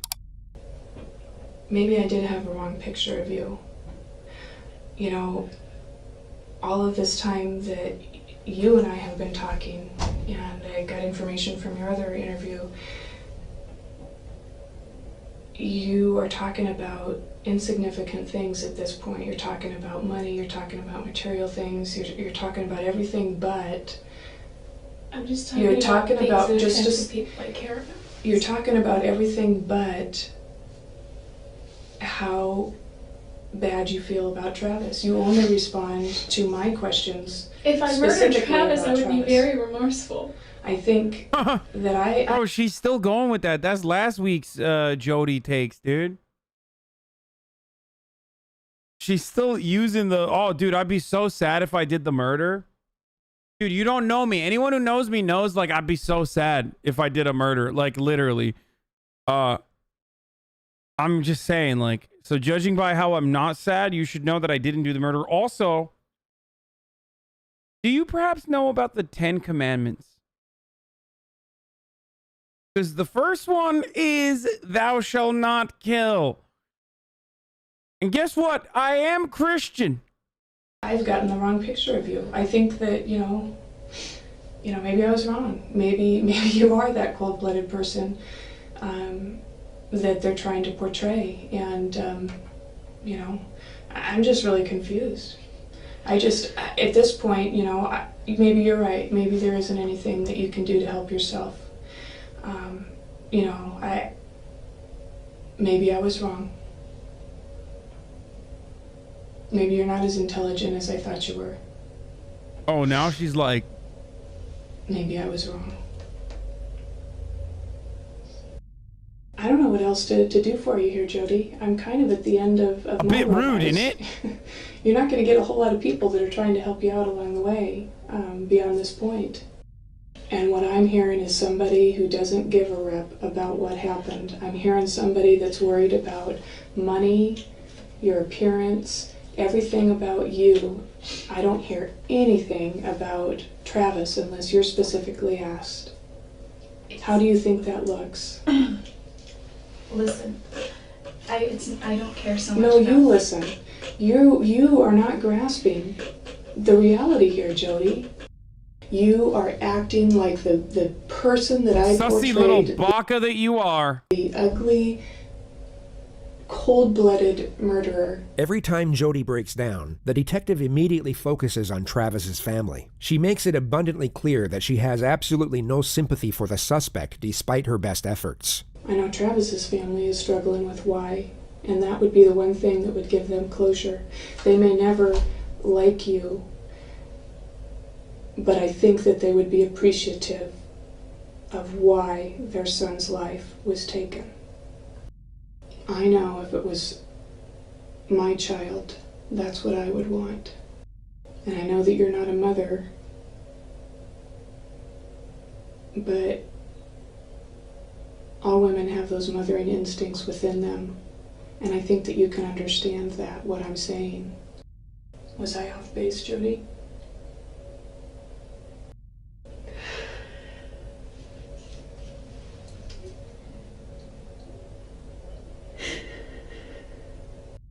Could you be clear just so I could hear? Sure. I understand that you're a very private person. Everybody has said that, and that's glaringly apparent. But all your business is going to be out in the open right now, so there's really nothing to hide from anymore. You know what I mean? And do you think at this point that your pride matters more than Travis's family? Are they going to check the tissue if she actually cried? If there's any nose turds in there? Family's grief? It's called the tissue technique. I'm just saying. Real technique. It's your chance to make at least something right. Even if it's on a small scale, it's a big deal to his folks. This is your opportunity to make right on some of your selfishness. I wasn't angry at Travis. Everyone keeps saying whoever did this was so angry. Then what were you? Another instance of chat will literally say anything. Someone said, if there were actual boogers, I would gladly eat it. I would buy her tissue off of eBay. She's so hot and sweet. Coomer's trying to lick the Kleenex.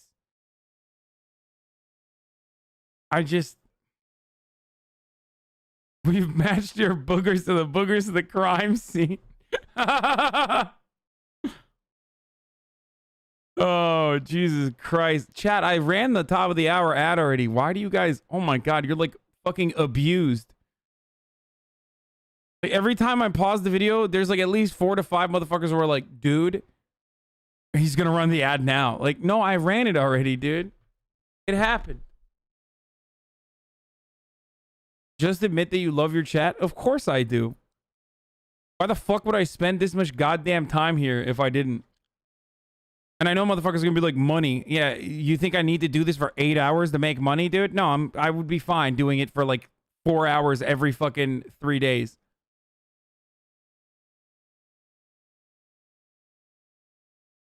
When you said also, I immediately checked the clock. Your segues are fucking with me. Nice!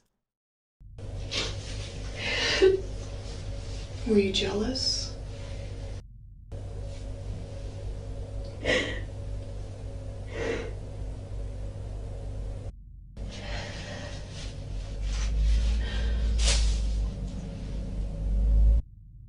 Was he expecting you to come over that day?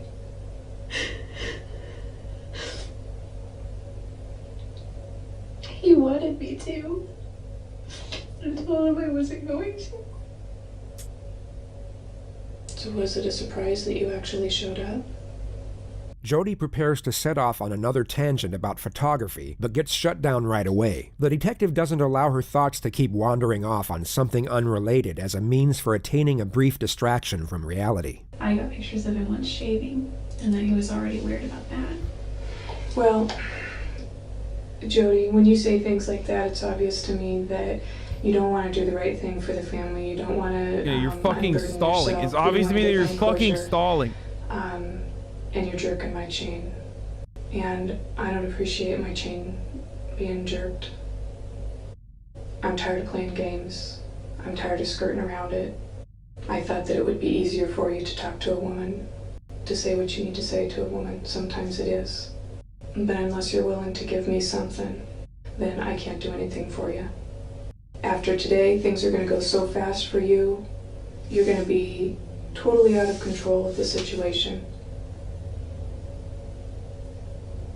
The wheels of justice will start turning.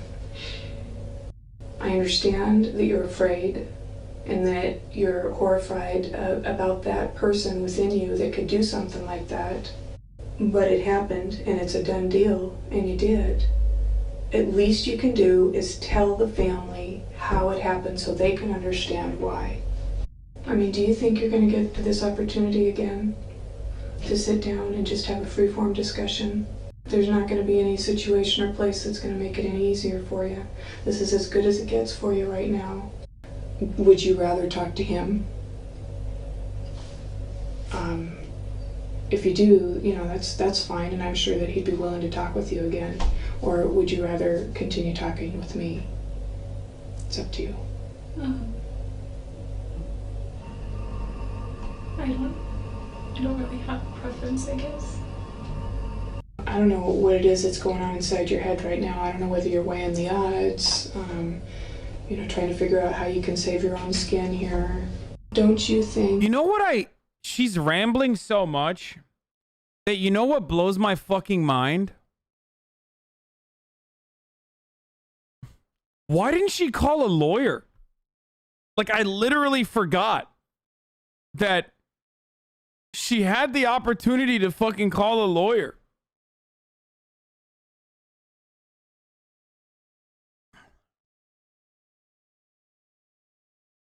Like the moment that you are a suspect, I mean, anytime you fucking talk to the cops, you need to have a lawyer. Like you straight up, you should have that. But also, having said that, like, why are you helping the murderer out? I mean, it makes no sense. It's so fucking stupid that, like, she's just, like, trying to build this wall between her and the investigators without, like, bringing in a lawyer to the situation who would literally just be like, don't fucking talk to the cops, idiot. And no, it's not ad time. Oh my God, stop, guys. That it's going to make just a little bit of difference inside yourself as far as that closure goes, if you know that the family at least has something. And if you're not going to do that today with me right now, I'm just going to send you back across the street. Because we've been in here for a while. And I don't have, the entire day. I guess my patients are running a little thin. Did I And whip if you think guys you're into a feeling Pavlovian grief response whenever I say also? You think I'm going to do ads? over this whole incident, think about how they feel. For once, think about somebody else. That's crazy. And if you want to talk to Detective Flores as opposed to me, you can do that. Like I said, I thought it would be easier for you to talk to a woman. I kind of do want to talk to him because he has been in contact with with Travis's family a lot. Okay. I don't know if that would make any difference, but I know that he already talks to them on a regular basis. Yeah, and I'm sure that, he has somewhat of a relationship with them. So I'll go see if he's... Yeah, I'm not trying to stall or anything, but I've got to go to the bathroom again. Can we go? Yeah. Oh. Rachel called me and told me that you wanted to talk to me. Are you doing okay? It doesn't matter how I'm doing. It does to me. Thank you, but it doesn't matter. What matters is how his family is doing. I told you yesterday I've been doing this for a long time, and you're absolutely right. The person's family who was hurt, they're obviously hurting. But there's a second family that hurts as well. And in this case, it's your family. The objective of good cop, bad cop seems to have worked. A higher level of trust and rapport seems to now be established. Jodi pours out her emotion as the detective offers a sympathetic and understanding tone. But then something very interesting happens. Once she composes herself, she for some reason requests to see the Literally good cop, simp cop, dude. That's what it is, okay? photos of Travis. This is known as the simp. This is known as the simp method, okay? Where you just simp for the murderer. Not before, but after he was murdered. Many could think she is attempting to gain some sort of depraved satisfaction from seeing them. Yet going off how the rest of this interrogation plays out, it's more likely that she is trying to gather information, or at least confirm something in the photographs, before she amends her new narrative. This is more of a selfish reason. I think it might give me some sense of closure. I know it's kind of morbid. I don't even think I really deserve closure. What is it you want to know about the photos? Do you want to see the room? Do you want to see the bathroom, or do you want to see him? Or is it the photos before it happened that you want to see? I think the photos of after everything. I won't show you those. Is there any that you can? No. I can't do that. We had a difficult time identifying who he was by the time we got there. He wasn't the same person. So that's why I don't want to show you photos. The detective attempts to get the dialogue flowing in a subtle manner, yet he's given the silent treatment anytime he poses an incriminating question. Jodi knows exactly what she can and can't say with respect to her own preservation. Her internal self is far more calculated than the naive exterior she continuously portrays. So why were you there that day? She stabbed him 28 times, and I think shot him in the head as well. But I don't know if she's like wanting to see the photos because she's horny, or if she wants to see the photos because if she wants to see the photos because she's what do you call it, like trying to figure out what the crimes are, like what the evidence is, so she can like actually, I mean, he said she wants to see the photos for info, but I don't know. Please tell me. Did you just miss him? Should I be looking for somebody else?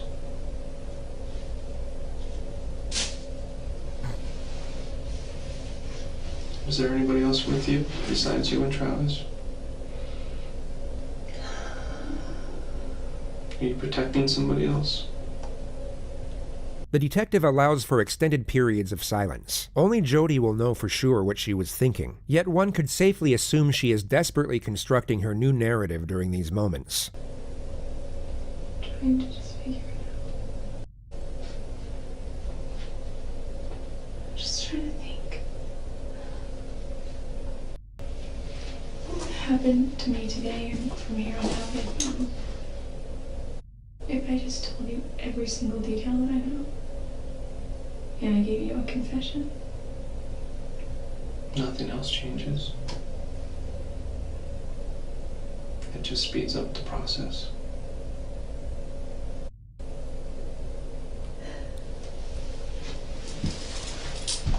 It's all really blurry. It really is blurry. It's all a blur. Can I please see those photos? Why did you throw the camera in the washing machine? We found blood in the downstairs bathroom where somebody had tried to wash their hands. There's blood on the outside of the washing machine. There's little things that give us clues to what you were doing afterward. Everybody says he just leaves his doors open when he's home. Trusts everybody.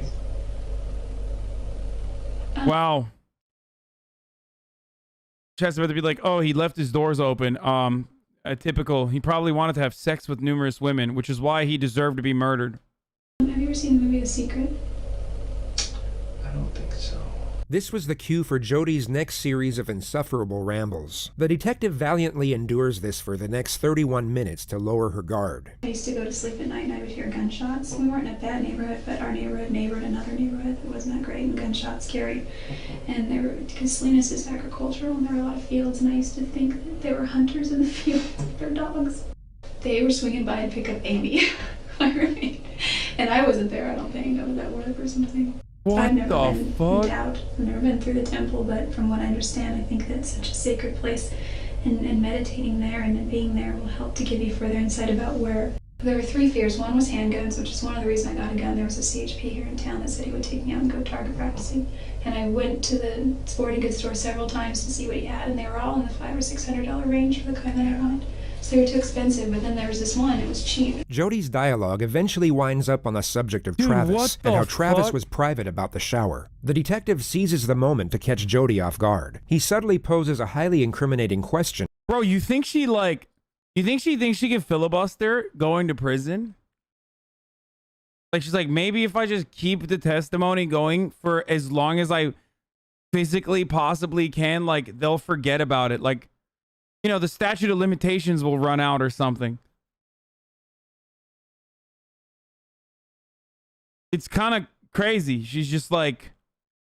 in a jokingly manner. He was very private about the shower. Like, we... Is that why you were taking pictures of him in the shower? No. No. She doesn't deny she was there, only that she wasn't taking the pictures for that particular reason. She doesn't refute what is essentially an accusation, only a part of the context within it. This seems to be the moment where Jodi realizes the holes in her story are... It's over. GG's. Good job. She has to admit... Finally, this detective simp with the simp method finally hit a fucking good one, dude. Holy shit. She was at least at the scene of the crime, and will now start to scramble her thoughts to garner the most self-preserving storyline. Trying to get back at him. No.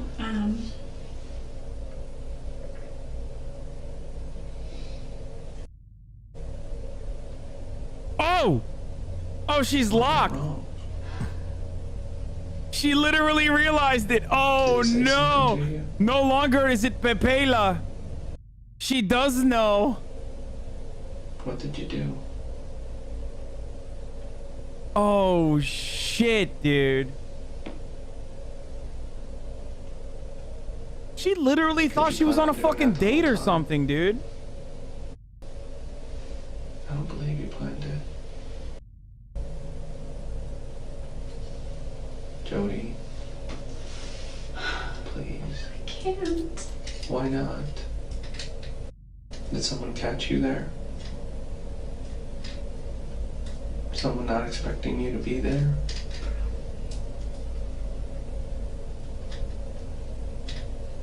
They would have seen my car. Then who was it?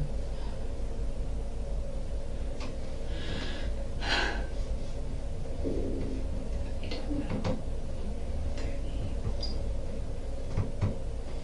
Listen, I can tell you. I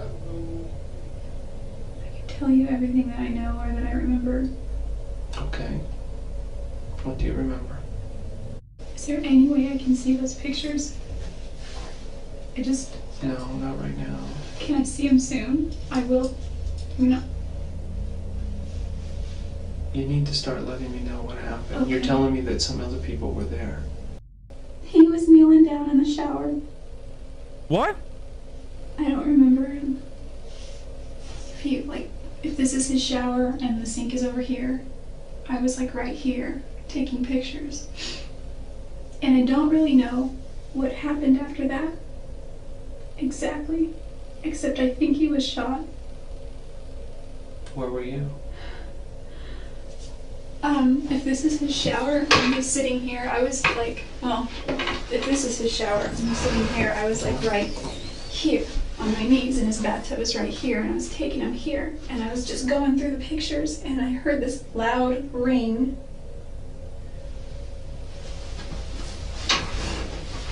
And Okay, that's a she's doing bisexual sitting right there. That's the bi sitting technique, okay? See, I know. I don't really remember except Travis was screaming. I think I got knocked out, but I don't think I was that long. And there were two people there, and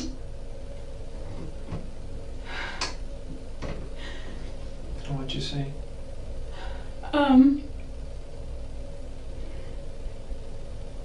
I remember putting my hand on his back because he was on all four of his knees. He was like on his knees like this, doing something like this or something like, I don't know. What the fuck? And I was like, are you okay? What's going on? What's going on? He's like, go get help, go get help. And I said, okay. And I turned around, there were two people there. One was a guy and one was a girl.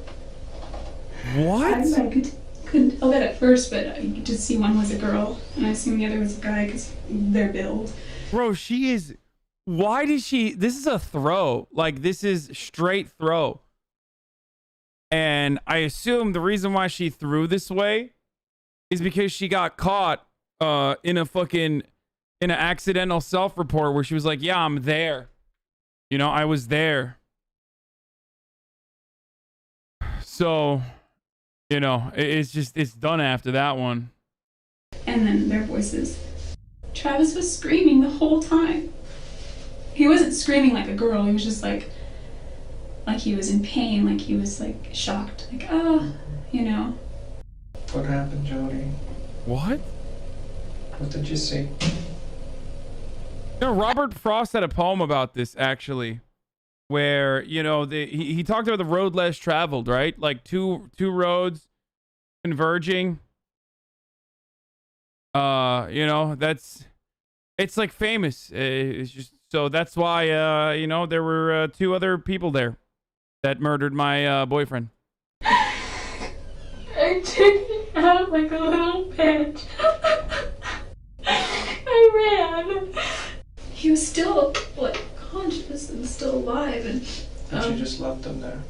no, I ran into the closet, and he stopped me, and he didn't touch me. He was just held the gun to my head, and he was like, "You don't go anywhere." And he told after he told the other girl to finish it, I didn't see. He told me to stay there and not to move. And where was that, in the closet?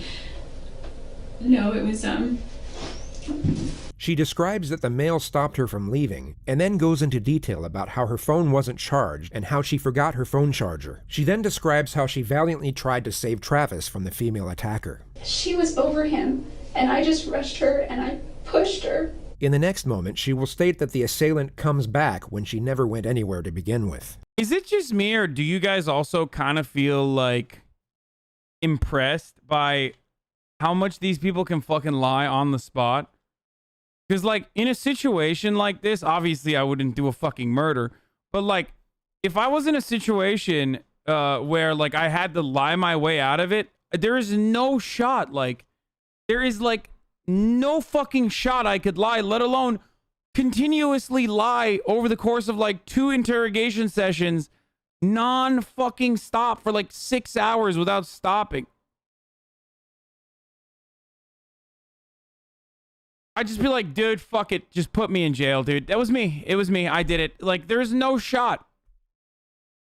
You know what I mean? I'd just be like, yeah, there was a guy there. Just kidding. It was, fuck, it's me. I did it. Fucking just, come on. We know, we saw how you play Among Us. Shut up. I was so good at Among Us, dude. Fucking, I was such a sussy baka. Fuck you, dude.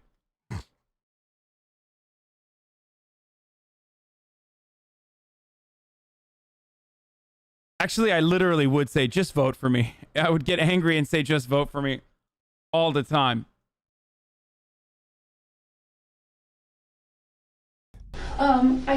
I got Travis, and he wasn't, like, standing up, really. He wasn't really doing much, and I was trying to get him, and she came back. I got him kind of far, like right here. She came back. He was starting to just get weaker and weaker. The irony of, like, you know, coming up with an elaborate lie like this is that I don't know if she doesn't understand this or not, but, like, you need evidence for this, and they already meticulously went over the crime scene. There's, like, none of that shit is gonna match. And this guy came back in, and she said that they needed to do me too, because it was there, and he's like, no, that's not why we're here. From what you're telling me, she was the aggressive one and he was the more passive. Yeah, I mean, there was definitely aggression as far as, I mean, I don't know what you define aggression by, but, like, there was definitely a sternness. So it seemed like they knew him. She's such an idiot, dude. She's never gonna recall this. Seemed to know them. I mean, he was a little out of it. Plus, they had masks on anyway. But he didn't express any kind of recognition. I couldn't talk. The detective takes her back to the moment she tried to save Travis from the female attacker. So I wasn't sure. I just knew I had to hold on to her hands because she had a knife. What hand did she have it in? She had it in this hand, but, well, her right, I guess. So. Right. I think part of the reason why the cop is not, like, losing his mind at this point is because he's like, finally, there's some content. You know what I mean? She's like, finally, she's not talking about the fucking secret anymore. At least, like, these are clearly lies, but at least they're lies that pertain to the fucking murder. You know what I mean? I just said, come on, come on. You know, he was naked, but I didn't care. Just come on. And he's not like, I guilty, can't. just quirky. Come on. He's like, I can't feel my legs.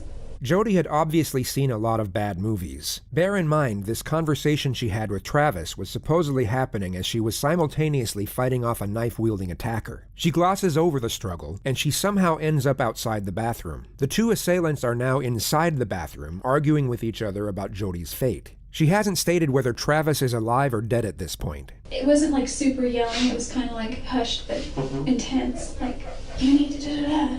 Shut up. It's not over here.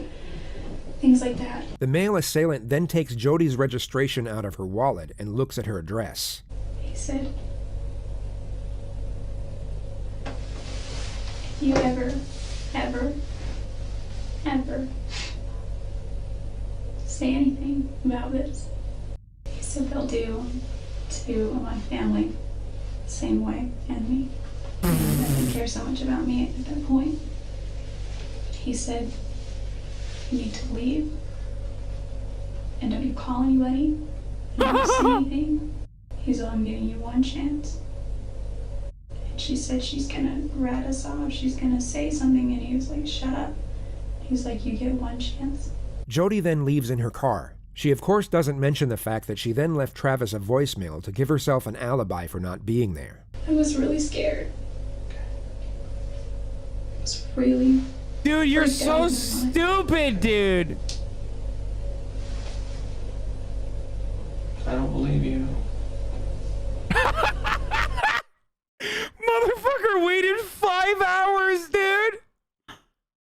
Oh my God. Oh. Oh, Jesus Christ. I don't believe you.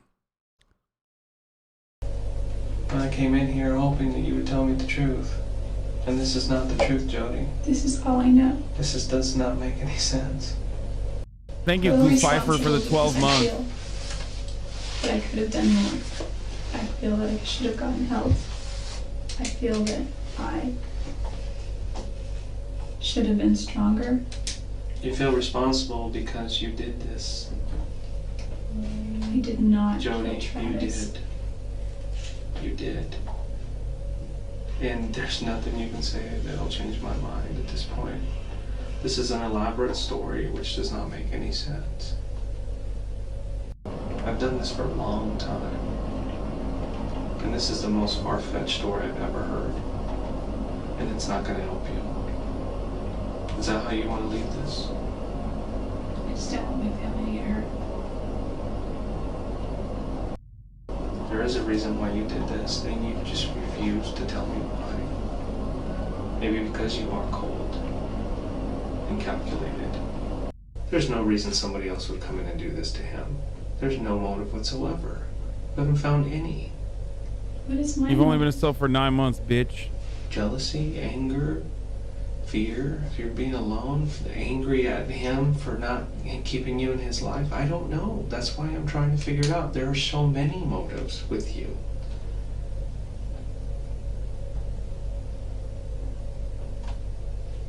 Too many. Jodi continues to give random details about the fictional assailants for a further 8 minutes without being asked. The detective then ends the interrogation. One was male, one was female. They were taller than me. Not by a whole lot. Like, what is she thinking here? Like, what the fuck?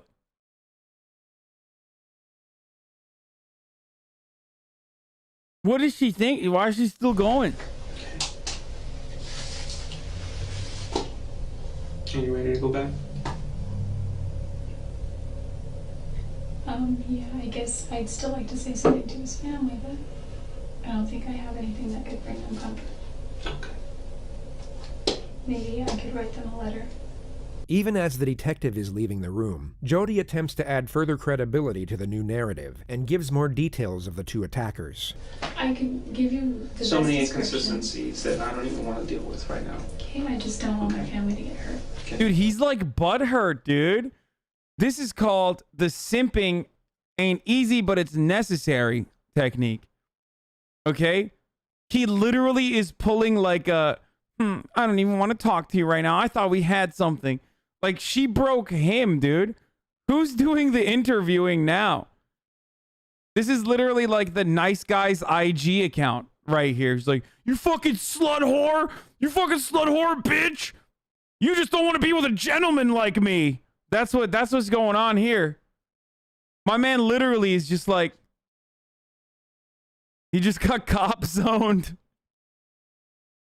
You know what I'm talking about, chat, where like guys, nice guys, like the nice guy IG account will be like, will show like fucking DMs from like nice guys who are like, hey, what's up, milady? And then they won't, like, the lady won't respond, and they're like, "You're a fucking whore." Like, that's kind of what he's doing right now.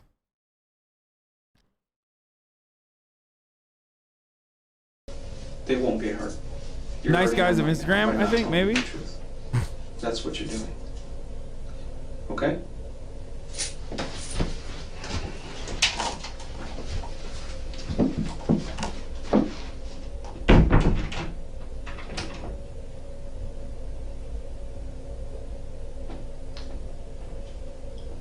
He's like, Detective Blaney comes back with it's like, why wouldn't you murder me like you murdered your boyfriend? What the fuck? All you want to do is murder Travis and not me. pen and paper Standing 3 right minutes here. later. She was curious to see what Jodi would write to Travis's family. It ended up being a self-serving and whimsical paragraph about how sorry she was that she couldn't save Travis. The family were never given the letter. Jodi completely dissects and carefully examines the ham and cheese sandwich before she eats any of it, and as you've probably guessed by now, continues to behave in a rather Why is she unusual doing manner. that?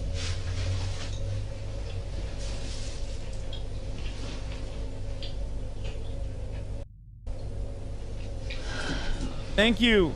The Asian sensation with the 5 gifted subs.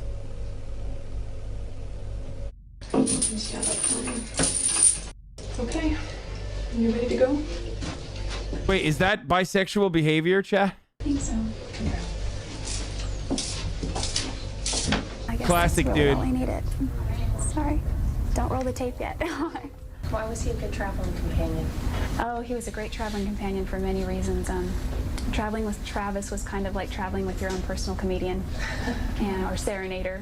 Jodi not only stuck with her story about the assassination squad, she doubled down and agreed to every media request that came her way. She also stuck with the soft-spoken, sweet-natured, Jesus-loving character that wouldn't hurt spiders, let alone human beings. But she once again fails to realize this fake disposition doesn't match the situation. I mean, chat was fucking literally simping for her when she was pixelated.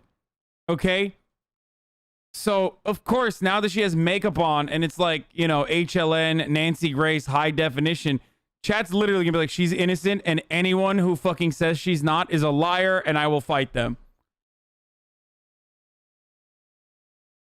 God damn it, dude. You Coomers, like, you really do deserve prison time or something. Y'all are fucking crazy, dude. I'm looking at the time codes. Hold on. I keep trying to look at the time codes as they're coming up. If you were sitting in a squalid jail, wrongfully accused of murder, and as a result facing life in prison or even the death penalty, you wouldn't be acting like this. She's trying to come across as the innocent girl next door, but she just looks like a terrifying lunatic. To know that he was stabbed some 27 times and shot once in the left cheek, who could have done this to him? I don't know. Who do you think killed him? I have no idea. Jodi, you're pretty calm sitting here. How are you managing to stay so calm?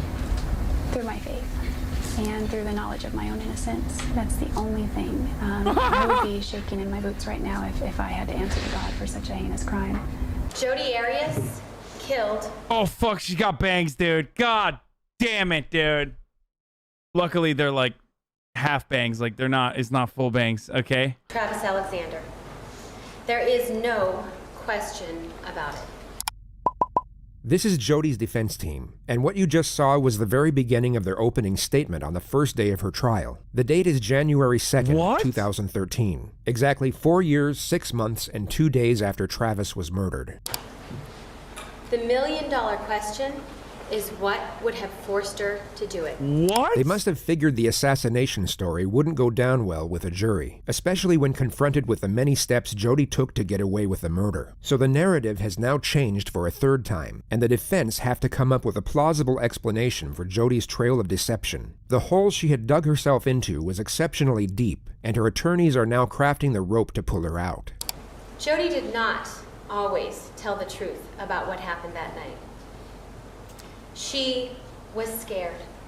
Scared about what had happened and scared about what she had done. She had absolutely no experience with police interrogation before. You don't say. And so when they talked to her, she wasn't always truthful. Her fear... Dude, sometimes, dude, I like in the 90s, there were a lot of memes about lawyers, right? About how like they're the devil, blah, blah, blah. Like, I feel like it doesn't happen anymore as much. Like, people don't really shit on lawyers as much. It used to be like a very common trope or a meme that like lawyers are horrible people. And I'm remembering why these memes existed. What the fuck is this, bro? The lawyer's literally like, she did it. We're just gonna lie now and act like she did it for something different, dude. That's insanity, okay? Like, actual demon behavior is like knowing full well that your fucking client is guilty of a murder and just making up a new story as you go along just to like get her off. And I know that there's chatters in here who are going to be like, oh, that's what a good lawyer is supposed to do, dude. Like, that's what a good lawyer is supposed to do. And it's like, I don't know. I don't know what to say to that. I don't know what to tell you. I feel like that's not what a lawyer is supposed to do. But what a Twitch streamer is supposed to do is tell you when it's the top of the hour, 10 minutes before it's actually the top of the hour to get you fucking not excited for the ad break.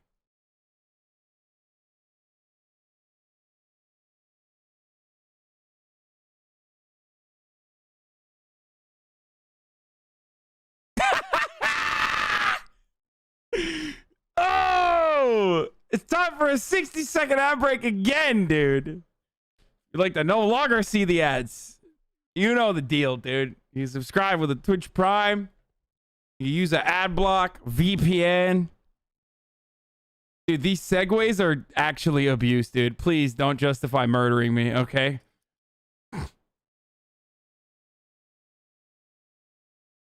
I fucking got you, dude. That was a good ass segue, dude. God damn, dude. Here's the 1 minute ad break now. Do you even like streaming anymore? I think you just show up to do segues.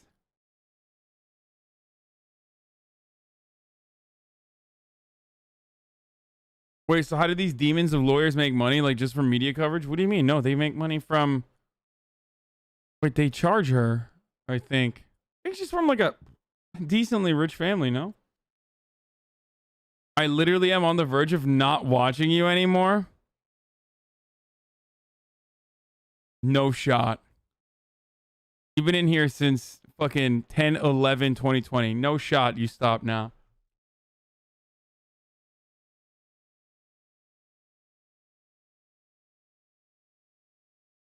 Your segues are longer than the ads? Yeah, I know, dude. You building up is such a dead giveaway now? That's not true.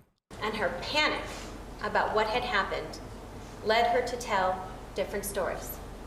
Throughout this trial, you will learn more about Jodi Arias. Although not everyone in Travis's family were devout Mormons, all of them were close. He in particular had a very strong relationship with his sister Tanisha. And as you can probably tell, a picture can say 1,000 words. Much more about Jodi. You will find that she is an articulate, bright young woman who's a very talented artist and photographer. And so what would have forced her to have to take Travis's life on that awful day? In order to answer that question, we have to go back to the beginning. The bulk of the defense's opening was to paint Jodi as the naive victim and Travis as the... As a result of propaganda in the 90s after massive lobbying for tort reform, you idiot, lawyers were villainized for the sake of protecting capital. God damn, dude, I'm sorry. I didn't know you were a lawyer, dude. In the 90s. Fuck.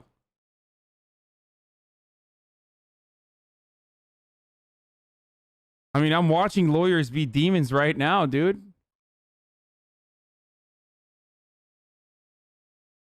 How am I supposed to know that, motherfucker?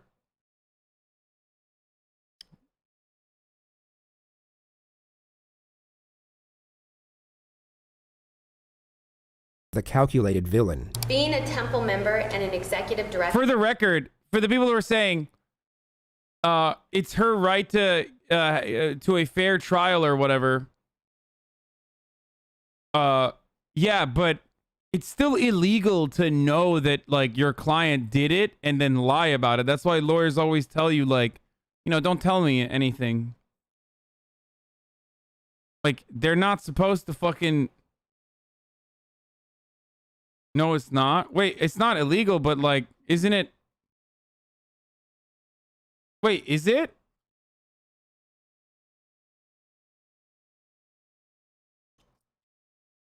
I mean, lawyers can't testify because they have attorney-client privilege, but can't they be asked? Actually, I don't know. It's illegal for them to allow you to perjure yourself?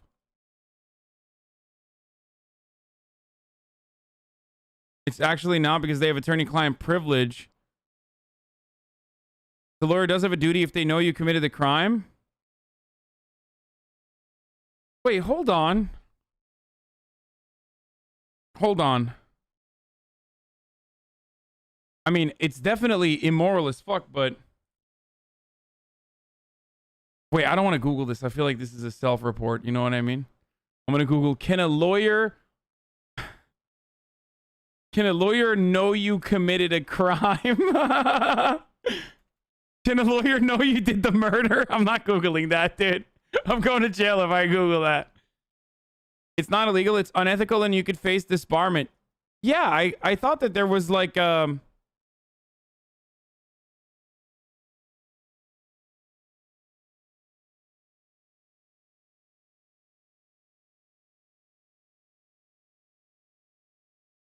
If the client tells the attorney about the location of a missing witness or victim or a key piece of tangible evidence, the attorney sometimes will need to disclose that information. If a lawyer knows what a witness plans to commit perjury or has committed perjury, they will have a duty to disclose information to the court.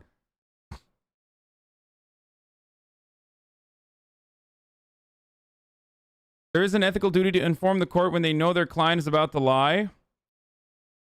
In some circumstances, the court can ask what you discussed with your attorney if you talk to them during a testimony. If you confess your crime to your lawyer cannot argue you did not. That's what I thought. Am I wrong about this? Isn't that literally the reason why lawyers like... Or do they always lie about it?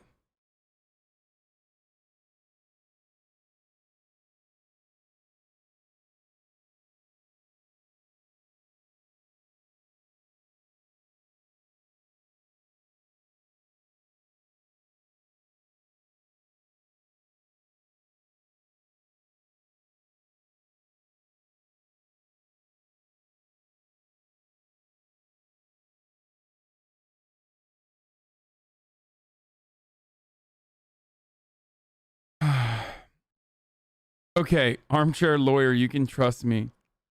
In the course of representing a client, a lawyer shall not knowingly A, make a false statement of material fact or law to a third person, or B, fail to disclose a material fact to a third person when disclosure is necessary to avoid assisting a criminal or fraudulent act by a client, unless disclosure is prohibited by Rule 16.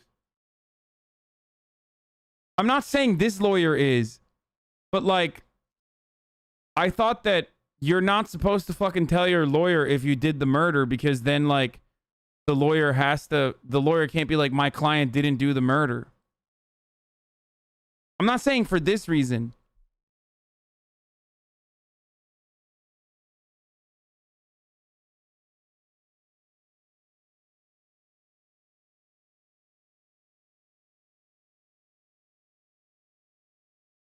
There are multiple ethics classes you have to take in law school. Moral and ethics are two different things. Ethically, you are obliged to represent your client, but you can sidebar and alert the court to what you know and provide reasons to why you can't represent someone, but it causes a lot of issues.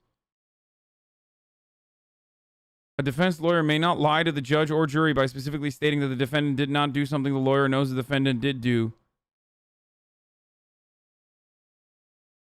Even crimes that are obviously done need to be defended in a court of law. Yes, I understand that.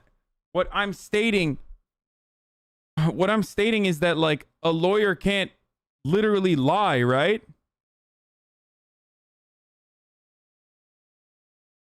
Lawyers can perjure themselves, or let you perjure yourself. That's the rule. So if you tell, it's a problem. Yeah.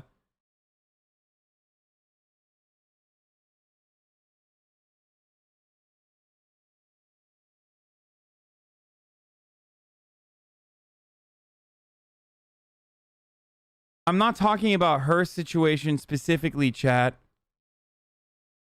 I'm not talking about this situation specifically. I'm saying in general, if you have done a crime, like a murder or whatever, you're probably not supposed to tell your lawyer that you literally did the murder, because while it is still technically covered under attorney-client privilege, no,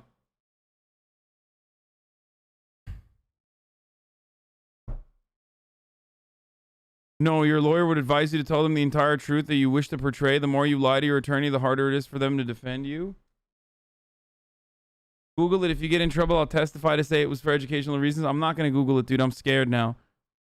Director of prepaid legal, outward appearances would be very important to Travis. And so while he continued this facade of being a good and virginal Mormon man, he was inwardly dealing with his own sexual issues. And in Jodi, he found somebody who was easily manipulated and controlled. Someone who would provide him with that secretive sexual relationship that he needed.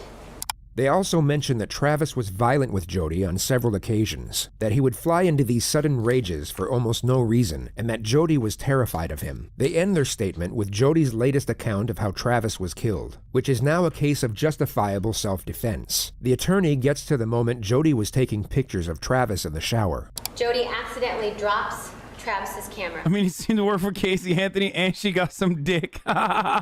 Shut the fuck up, chat. And as that camera was falling, that was enough for Travis, because he lunged at Jodi in anger, knocking her to the ground in the bathroom where there was a struggle. Jodi's life was in danger. In just a minute from this picture, oh shit! We go shit! Fuck! Oh, saved. There's actually nothing there. It doesn't even fucking matter. But the next picture, where it's Travis's body, he's clearly injured already in a minute. Now that very brief moment of time, a minute, is not the result of premeditation. In that 1 minute, had Jodi not been forced to defend herself, none of us would be here. In that 1 minute, had Jodi not chosen to defend herself? Okay, 134 to 135. I'm gonna skip the whole minute. This is not a case of whodunit. The person who done it, the person who committed this killing, sits in court today. Bro, I swear to God, I can tell when someone's going to jail just by seeing how charismatic the prosecutor is versus how charismatic the defense attorney is. I swear to fucking God, dude, you can like tell. I mean, obviously, like, you know, evidence is really important too. Like, I mean, they caught her dead to rights in this one, but like remember the fucking Casey Anthony case where like they literally had all of the evidence and she got away? That's because the fucking prosecutor was dog shit in that situation. Also, how the fuck are you gonna say 27 stab wounds and a fucking slitting of a throat is self-defense after getting shot in the face, dude? It's the defendant, Jodi Ann Arias. And the person that she done it to is an individual by the name of Travis Victor Alexander, a former boyfriend of hers, an individual that she was in love with, an individual that was a good man, an individual that was one of the greatest blessings in her life. And this love, well, she rewarded that love for Travis Victor Alexander by sticking a knife in his chest. And you know, he was a good man, according to her. And with regard to being a good man, well, she slit his throat as a reward for being a good man. And in terms of these blessings, well, she knocked the blessings out of him by putting a bullet in his head. She took the knife and began to stab him when he was in that defenseless sitting position. This is very important to take note of. The prosecution just referred to this. the last photograph of Travis alive. Their argument is that Jodi either asked him to sit down or at least waited for him to sit down before she began her attack. She knew Travis had to be in a disadvantaged position before she commenced her assault, and the prosecution's argument is that it was at this moment when Travis received a stab wound to the heart. He would have then began to rapidly lose consciousness from that point forward. He attempted to protect himself and escape, but Dude, he's like naked after the shower. Okay? The only other position where a man feels more vulnerable than like naked right after the shower is if he was wearing a t-shirt with no underwear. Okay? Those are the two. That's the most vulnerable position you can be in, dude. I'm just like literally. If he was wearing a t-shirt with no underwear, that's the most vulnerable. But then the second most vulnerable is when you're naked, laying in bed after a shower. Not good. He was soon overwhelmed by his attacker due to the rapid blood loss. The pool of blood outside his bathroom reinforces the argument that his throat was cut after the stabbings. Jesus and a coroner's Christ. report, which will be revealed in more detail later on, concludes that Travis was in all likelihood shot in the head last. Jodi's version, on the other hand, has to be that Travis was shot first. The reason for this will also be explained later on. And began and stuck the knife in his chest. He struggled. He grabbed the knife. And when he grabbed the knife, of course that resulted in more blood. I pushed the girl who was there, and I was able to get the better of her, and I was about to run out, get out and go get some help. Except that I was then confronted by the guy. This guy started looking through my purse.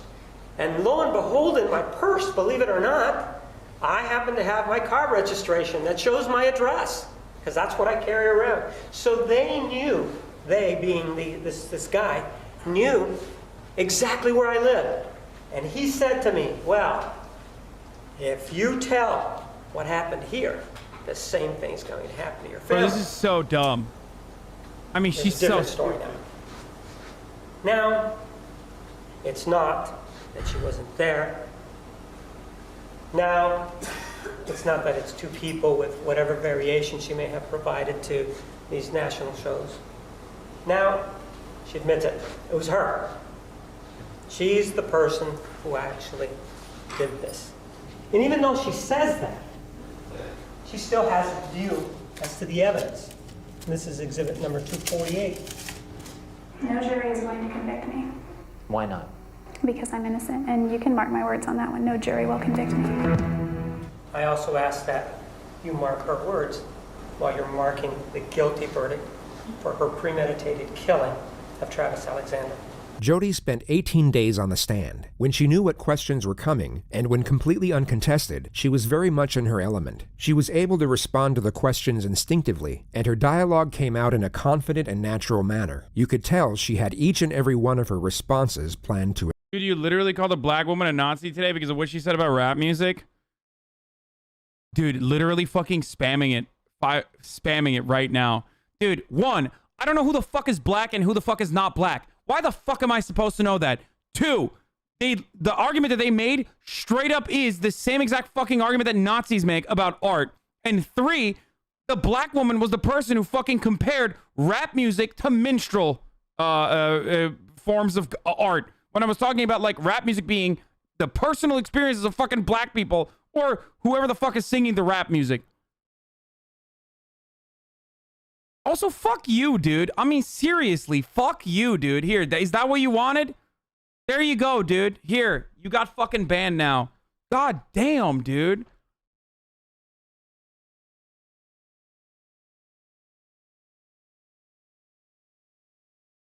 You guys are big defenders, dude. You really did it. You really did it. I'm making the community a less safe space. You're making the community a fucking more safe space by re-bringing this up. Okay? After we have already moved on, moved beyond this.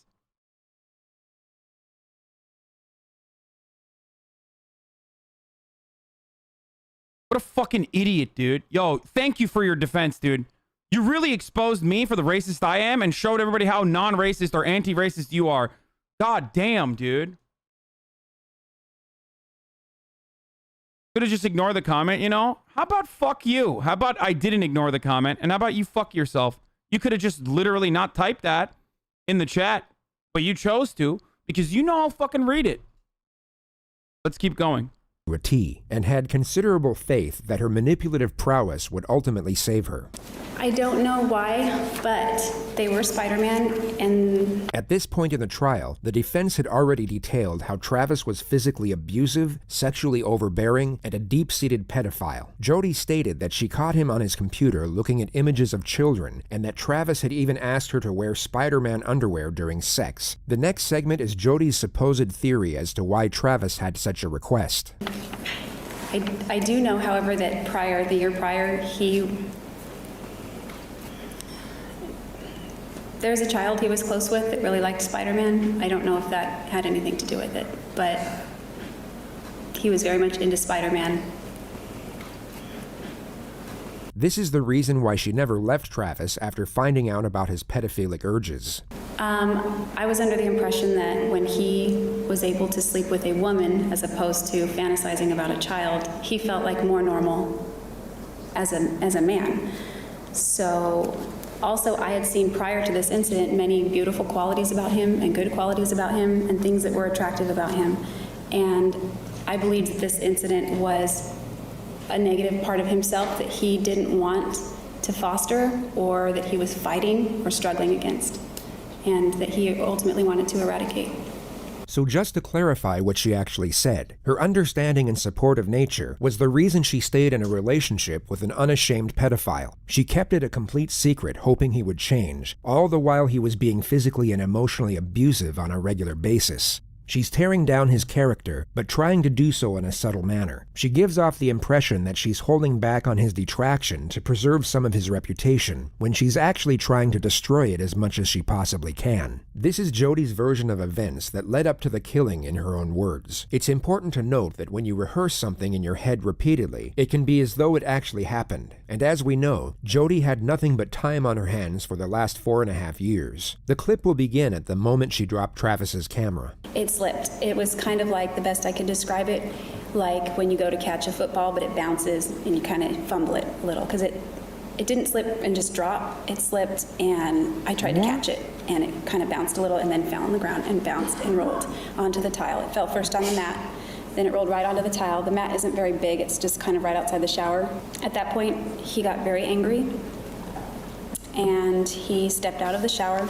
He lifted me up from the crouch position with enough force that my feet came off the ground momentarily, and he body slammed me on the tile. At that point, I rolled and I ran down the hallway. I ran into the closet. I slammed the door. I start running. If you are looking at the diagram, it would be on the left side of the seat. I began running that way with my initial intent to probably run out this door. I instead went for the gun. According to Jodi, a gun was hidden above the shelves in Travis's closet. She had discovered it a month earlier while cleaning. I grabbed the gun. Right about then, Travis was opening the door. I grabbed it. I ran out into the bathroom. He ran, I believe, straight toward the door as well. At that point, I had run out of the bathroom, and I turned, and I just wanted him to stop, so I pointed the gun at him, hoping that that would just make him halt. And it didn't. Instead, he lunged at me right around the time that the gun went off, and I didn't mean for it to go off. This is why her version has to be that Travis was shot first. According to her, it was all an accident. There was no intention to actually kill, and Travis's death was the unintended result of his own senseless aggression. So you might be wondering how she can explain the 27 stab wounds and the laceration to his throat. We fell with pretty good force down in the corner, near 15, but not quite that close. It was kind of near the sink, kind of, sort of that area. And he fell kind of on top of me, but to my right. Bro, there's literally no defense of like stabbing someone 27 times and then shooting them and then slitting their fucking throat like 28 times. Like, there's just nothing. There's no. And also, you made up a lie. Like, if he was a pedophile, why'd you make up a lie that like 2 people were trying to murder him? Like, there is anyone who entertains this is only doing so because they're simping. Straight up. There is no other way that anyone could fucking entertain this story.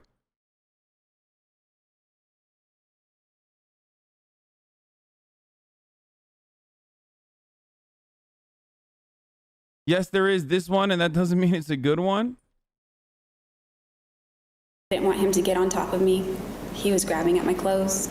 He was trying to get on top of me. I don't know where the gun went at that point. It was not in my hands anymore. Like, seriously, I just can't get over it. Like, okay, so he was a pedophile. Came out of the blue, by the way. What the fuck? But, like, that's still not a defense, okay? There is no, like, oh, he was a pedophile, which is why I murdered him when he wasn't even, like, doing anything in the act. You know what I mean? Like, legally speaking, you can't just be like, oh, well, you know, this person is a pedophile, so that's why I murdered him. Without any evidence whatsoever.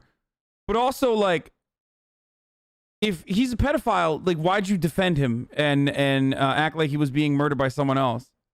I know she's trying to do the, you know what she's doing? She's doing the white cop defense, okay? This is what cops do when they kill black people. They, like, literally disparage the person, lie about their situation, or if they have a criminal record, they will bring that up over and over again. That's what the media does. That's what she's trying to do here.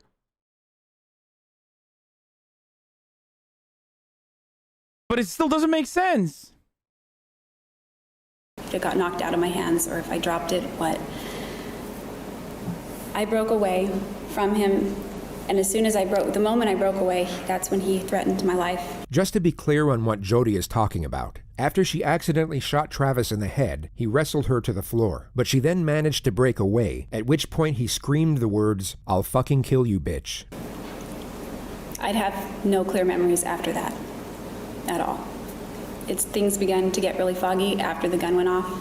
So there it is, her explanation as to why she slit the throat and continued stabbing the man she had no intention of killing is that she can't remember. The trauma of the situation caused complete memory loss, but she's able to detail how terrified she was right before her recollection goes blank. It's hard to describe the fear.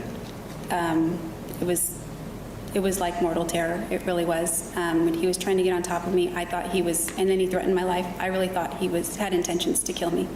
So I don't remember any specifics of what happened right after that point. This is her explanation as to why she never called the police once she came to her senses, and also why she went to such lengths in order to cover up her involvement. I didn't want people to know the kinds of things that were going on in our relationship. I felt that if I told police Travis attacked me, I would have to give explanation as to why he attacked me. And if I gave explanation as to why, I would have to go back through the different incidents that we'd gone through and how those things didn't really begin until after I walked in on him. I believe they were related, and I didn't ever want to go there. So it was all convoluted, and I thought that by saying that would open the door. Bro, there are some real fucking freaks out there, dude. Remember, chat, she fucking murdered this dude.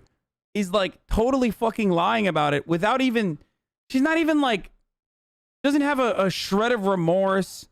Like, she's so calm describing this action that like is traumatizing for 99.9% of the people on this planet. She's just like, yeah, I just didn't want to do it. I blacked out. Oops. Oh, wait. Before we fucking forget,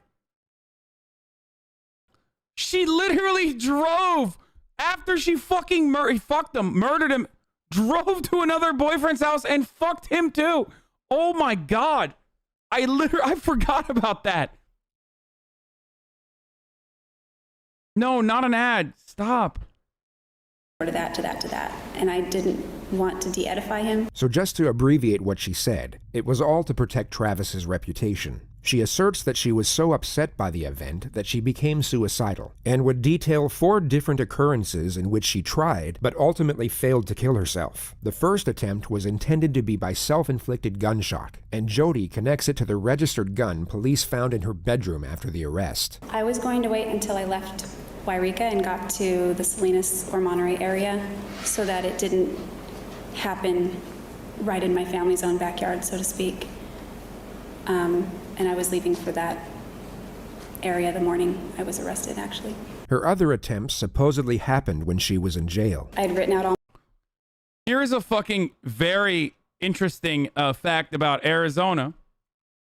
It's one of 3 states in the country where the jury can ask questions, which is kind of wild when you think about it. And apparently they did. I don't know if they'll show this in the video, but it's kind of wild that like you just have like juries straight up ask questions. All my suicide letters, I sent my note. I sent them all in an envelope to my grandmother's. Do not open until November 10th, 2008. I was hoping to be dead by then. I was like giving myself a little time to get my affairs in order. I had asked for extra long. If you were so traumatized by murdering your, traumatized by murdering this dude, like, why did you literally, the first thing you do is call yourself to, like, establish an alibi that you weren't there? Kind of weird, dude. Laundry so I could stuff it around my body because there was somebody sleeping below me and I didn't want anything to, like, I didn't want anything to get on her. So I stuffed it around my body and got under my blankets with my razor. I never did it, obviously. I'm still here, but I was getting comfortable and I was really pissed at myself because I just wanted to be done. The final strategy from the defense is to portray self-blame from the defendant. It's a subtle ploy to make it seem as though she's not even trying to appear innocent, and thus give credibility to everything she had stated up to this point. Have you forgiven yourself for not finding another way out of the situation you found yourself in on June 4th? No, I think that if I had just left before any of that happened, I have a million regrets. I mean, I was scared of him and I reacted, but I still... Right equals win. I will always regret everything about that. Do you blame yourself for not taking some other alternative measures? Yes. I think maybe if I had handled the gun properly and I meant to just point it at him. I thought it would stop him. And maybe he wouldn't have gotten as angry as he did. Maybe he wouldn't have threatened to kill me. I don't know. Ma'am, you remember having a conversation with Detective Flores of the Mesa Police Department back on July 15th of 2008? Yes. And this was the day that you were arrested, right? Yes. What's fascinating about this prosecutor's approach is that the vast majority of his cross-examination doesn't even challenge Jodi's new storyline. He simply asks specific questions within it. He puts a microscope under certain elements and lets the absurdity of it all speak for itself. And during that time, you told him something, and let's take a look at it right now. Okay. I think you can help us. I would love to help you in any way that I can. Okay. That's not true, is it? I don't know. I guess it depends on what help means. Yes or no? Were you there to help him? I don't know. Were you there to tell the truth? No. That wasn't the truth, was it? That you were there to help him, was it? No, that was not the truth. You'll notice that Jodi has a hard time agreeing to details that actually conform to her own narrative. The tone of the prosecutor puts her on the defensive, and she tries her best to avoid agreeing with what he's saying, even though the actual context of his dialogue correlates with her own defense. And in fact, you were there for a different purpose. You were there so that he wouldn't get the truth, right? No, I was there against my will. There's nothing that the detective ever did to get you to say whatever it was that you said at the first interview, right? Not that I recall. Dude, this guy is a fucking demon, but GG's on this dude because I think he was disbarred for sexually harassing female law clerks in his office.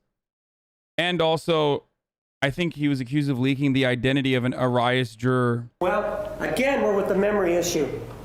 Ma'am, are you having problems remembering what happened back on July 15th of 2008? No. So he didn't do anything then, right? Anything what? What are we talking about, ma'am? Are you again having problems understanding what's going on? Your Honor, if she can't understand his questions, that's... Overruled. You may answer. I don't understand his question. Ma'am, the detective didn't do anything during the interview to cause you to lie, right? No. So with this interview, you then started to talk about whether or not you had been in Arizona, right?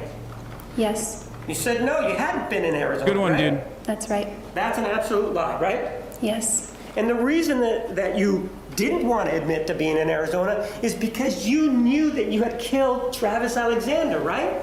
Yes.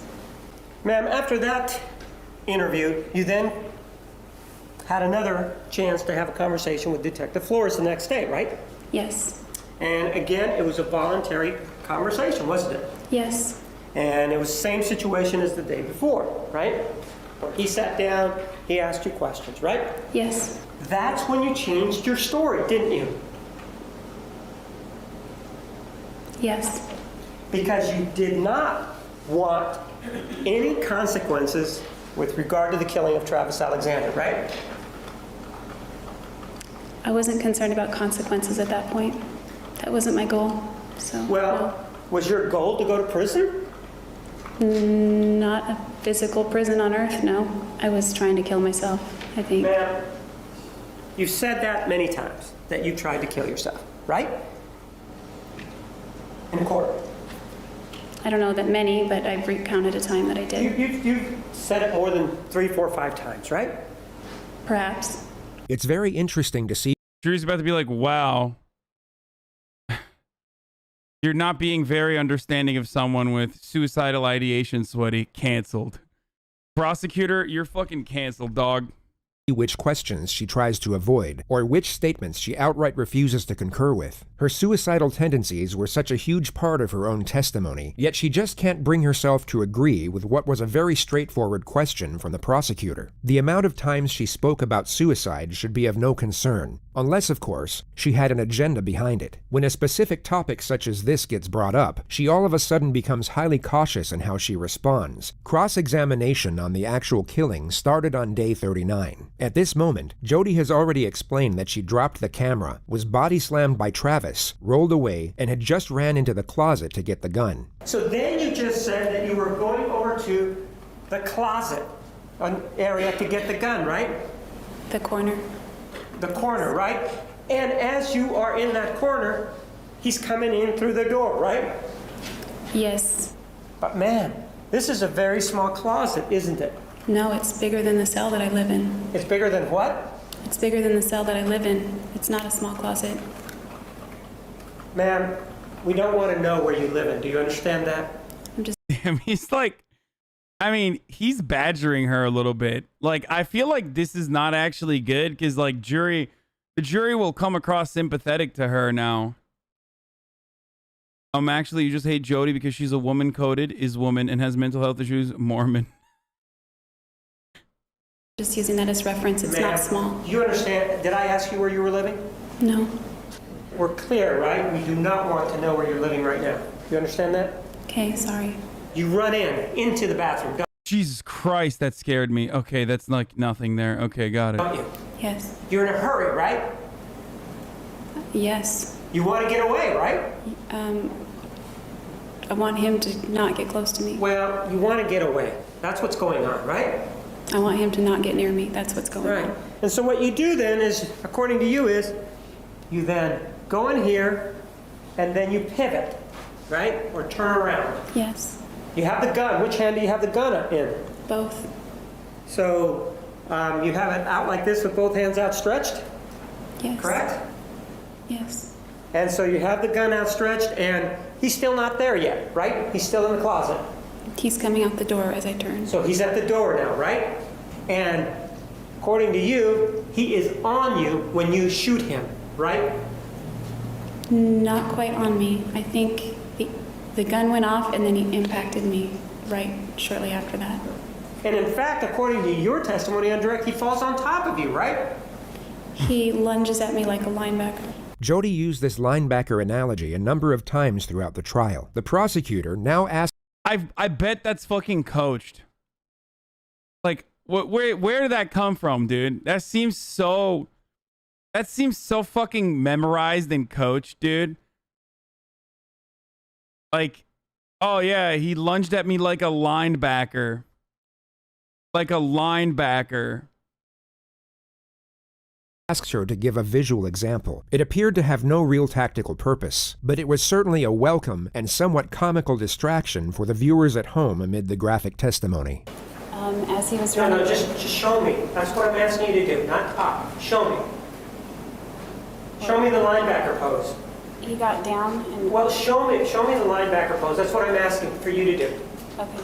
He went like that, and he turned his head and grabbed my waist. Just like that, correct? Pretty much. And he grabbed your waist, right? I can't say it's just like that, but that's what I remember. Well, no, just I want, without talking, just show me the... Okay, this dude is being like extra short with her, dude. He shushed her. He said, shh, shush. Pose. He got down like that. Like that? Yeah. All right, go ahead and have a seat then. After he came at you, ma'am, and that happened, did you go down? She's a murderer? Yeah, I know. I'm just saying. I'm thinking about it from the point of view of like the jury. This guy's taking a lot of liberties with his cross-examination here, because like he's really playing with fire, dude. If they fucking, I mean, reasonable doubt is all they need, right? So like you should be making this as airtight as possible. And if you start making her look sympathetic by badgering her over and over again, like, I don't know, dude. We both went down. And he's still not dead, right? Definitely not. He's very angry. He's very angry, and this is seconds afterwards, right? Yes. Is he on all fours now? He's on the side of me, grabbing at my clothes and grabbing at me. What happens then? I break away from him and he screams out, "Fucking kill you, bitch."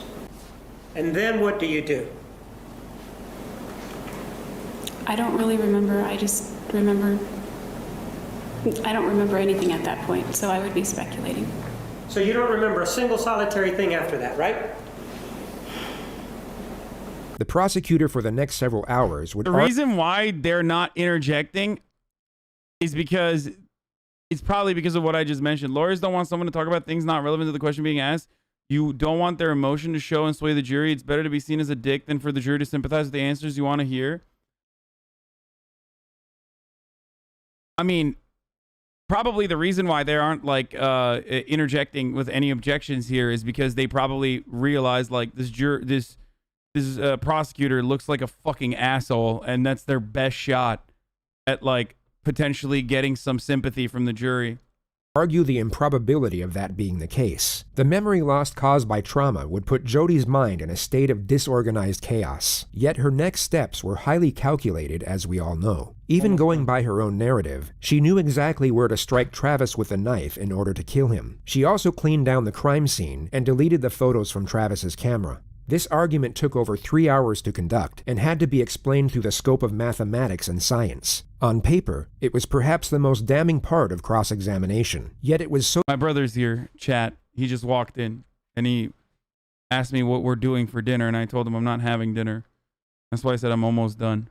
So complicated that much of the testimony could have been lost with a jury. It was in fact the start of day 44 that had the most impact. It involved the time span between the two photographs taken on Travis's camera by accident. The prosecutor's argument is that Jodi would not have enough time to carry out her version of events. He will first get her to recount all of these events in detail, and as she is doing so, will be oblivious to the prosecutor's closing argument. She will begin digging her own grave without realizing it, and it's important to note that all of what she is about to recount occurred in just 62 seconds. This exhibit 161 is when the... You can't really tell, but still. Camera, according to you, actually hit the ground, right?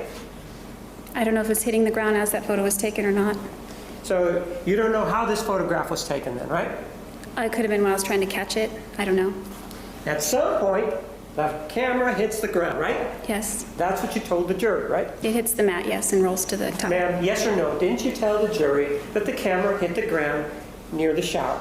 I know why I am not showing you the video on purpose. There was a fucking situation there that it was questionable, and I did not want to fucking show you.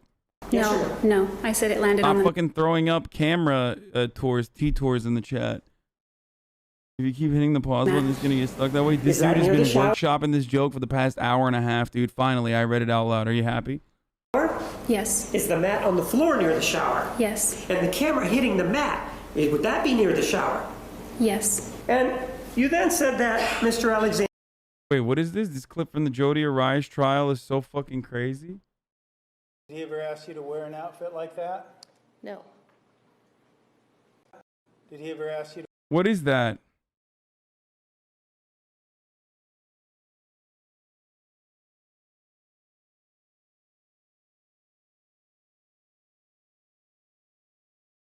Did he ever ask you to wear an outfit like that? No. Did he ever use phrases? You puts me on another planet. You are the ultimate slut in bed. No wonder I blow enormous loads every time. I want to send one down your throat. That you're the ultimate slut in bed? No.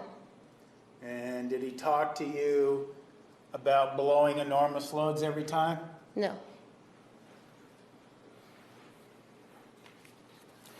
What the fuck? Did he ever ejaculate on your face? No.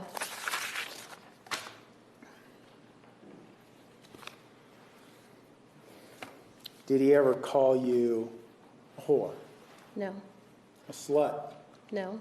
a three-hole wonder? No. A three-holed wonder? Dude, that's fun. Dude, what is happening here, dude? What does that even mean? What's a three-holed wonder? Oh, her asshole, her pussy, and her mouth. Oh, Jesus Christ, that's... It was stuff Jodi alleged Travis said and wanted to do to her. Did he ever tell you how he wanted to tie you to a tree and, quote, put it in your ass? No. Must have had a different relationship that he did with Miss.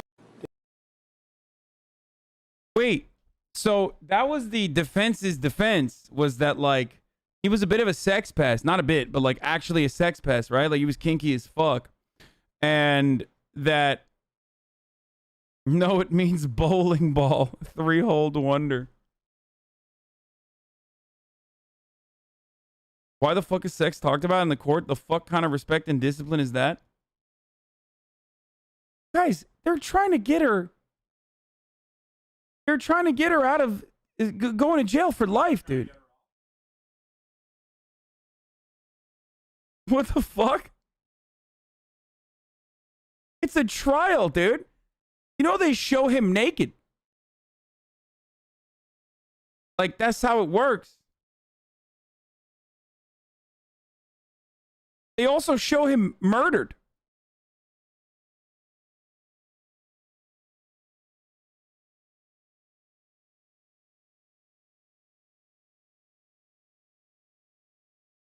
Yeah, what happens if there's a fucking sexual assault case? Like, I'm sorry. I'm going to invoke the we can't talk about sex in this courtroom defense.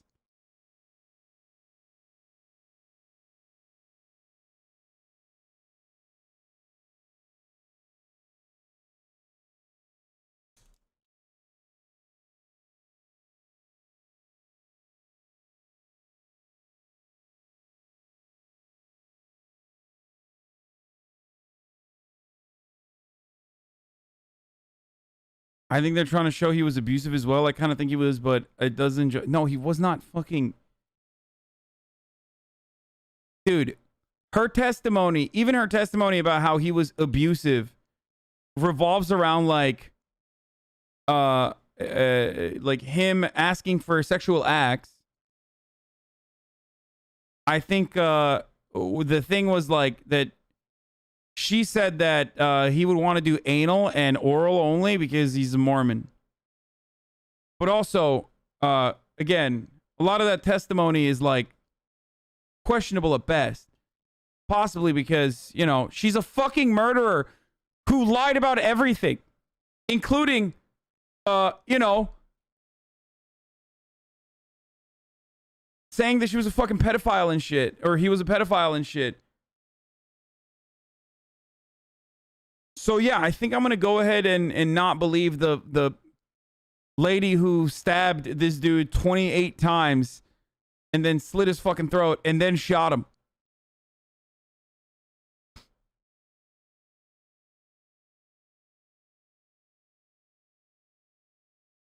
Alexander became very upset, right? Yes. And that's what started this whole thing out, because he sort of stepped out of the shower. Oh, and then she went and drove to have sex with her ex-boyfriend. Like immediately after. After trying to establish an alibi for herself. Wow. And then came after you, right? He picked me up. That's coming after you, isn't it? And according to you, those movements culminated or continued when he grabbed you and put you down on the ground, right? Yes. And as a result of that, you said that you bumped your head or hit your head, right? Yes. And maybe it knocked the wind out of you, right? Yes. And that you were in fear at that point, right? Yes, very much. And you were able to fight him off so that you could get away, right? I rolled. You roll away and you begin to run down the hallway, right? Yes. And then you went into the closet, right? Correct. According to you, that's where you went and obtained the gun, right? Yes. When you went into the bathroom, you were able to turn around, if you will, and now you had the gun in your hands, right? That's what you told us, right? Yes. And that's when he was coming at you in this linebacker pose, right? Around that time, yes. And that's when you shot him in the face, right? Yeah, that's when the gun went off. So then, according to you, he fell on top of you, right? It was kind of on top, but maybe more to the right. I don't know. It wasn't directly on top of me. I was trying to prevent him from getting on top of me. And that's when the memory issue started, correct? Right? I'd say that. Actually, ma'am, the way you describe that, it's impossible for the killing to have happened in that manner, isn't it? Objection, argumentative. No, that's just according to you.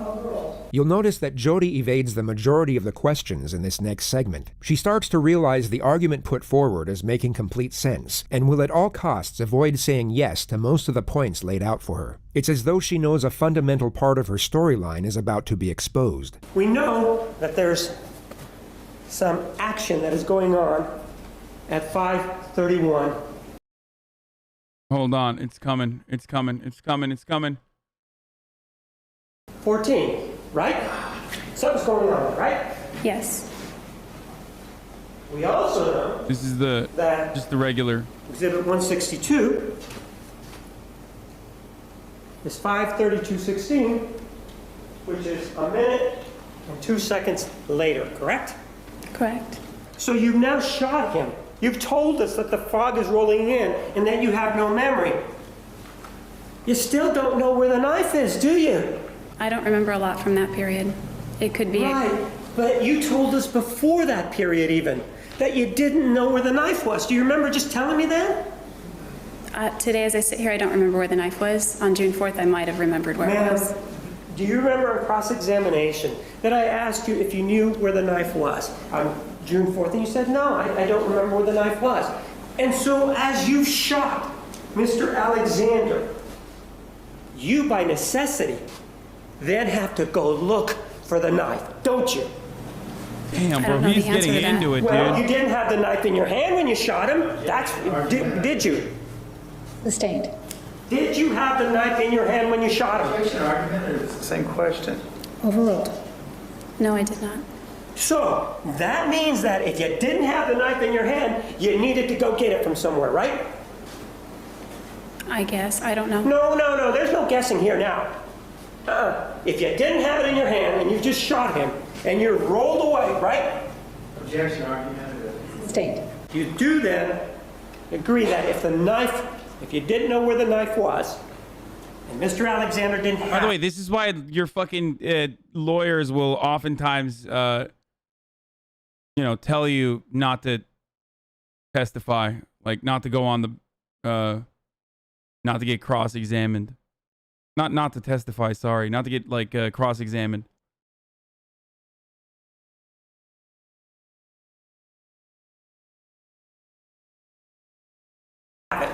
It would take time for you to go find that knife, wouldn't it?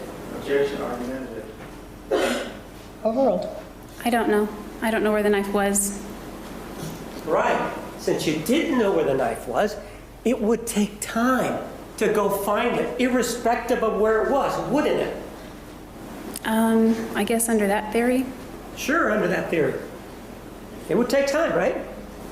Yeah, I guess. And what you're telling us, under your scenario, is that in 62 seconds, you get body slammed, you do whatever you do, but you get away, you run down the hallway, you go in the closet, you grab a gun, you back up, you shoot Mr. Alexander, he goes down, he's still pawing at you and saying, fucking kill you, bitch. And then, after you're able to get away, you go get the knife, and he ends up at the end of the hallway, all in 62 seconds. That's what you're telling us? No, that's not what I'm saying. And he didn't say fucking kill you, bitch, till I got away. And Pardon? He didn't say fucking kill you, bitch, until after I got away. You said he said it before I broke away, but he said it right as I broke away. She just created a non-argument for the purpose of deflecting from the primary contention. Whether or not Travis said those words before or after she broke away has no bearing whatsoever on the prosecutor's assertion, which he now reiterates. And then you had to go get the knife for everything to occur so that we got here. I don't know all the particulars of what's going on in that picture, so I can't even say if that's true or not. You might be thinking Jodi has an argument here, that perhaps Travis was only shot and not stabbed. This would have given reason for the blood, and contend that Jodi wouldn't have had to go looking for the knife. But the medical examiner found little to no bleeding at the site of the bullet track. The probable reason for this is that Travis was already dead. But there are also medical phenomena that could still prove Jodi's narrative to be true. What she can't prove, however, is that this blood came from the gunshot. You say that he gets shot, right? That's correct. Goes down.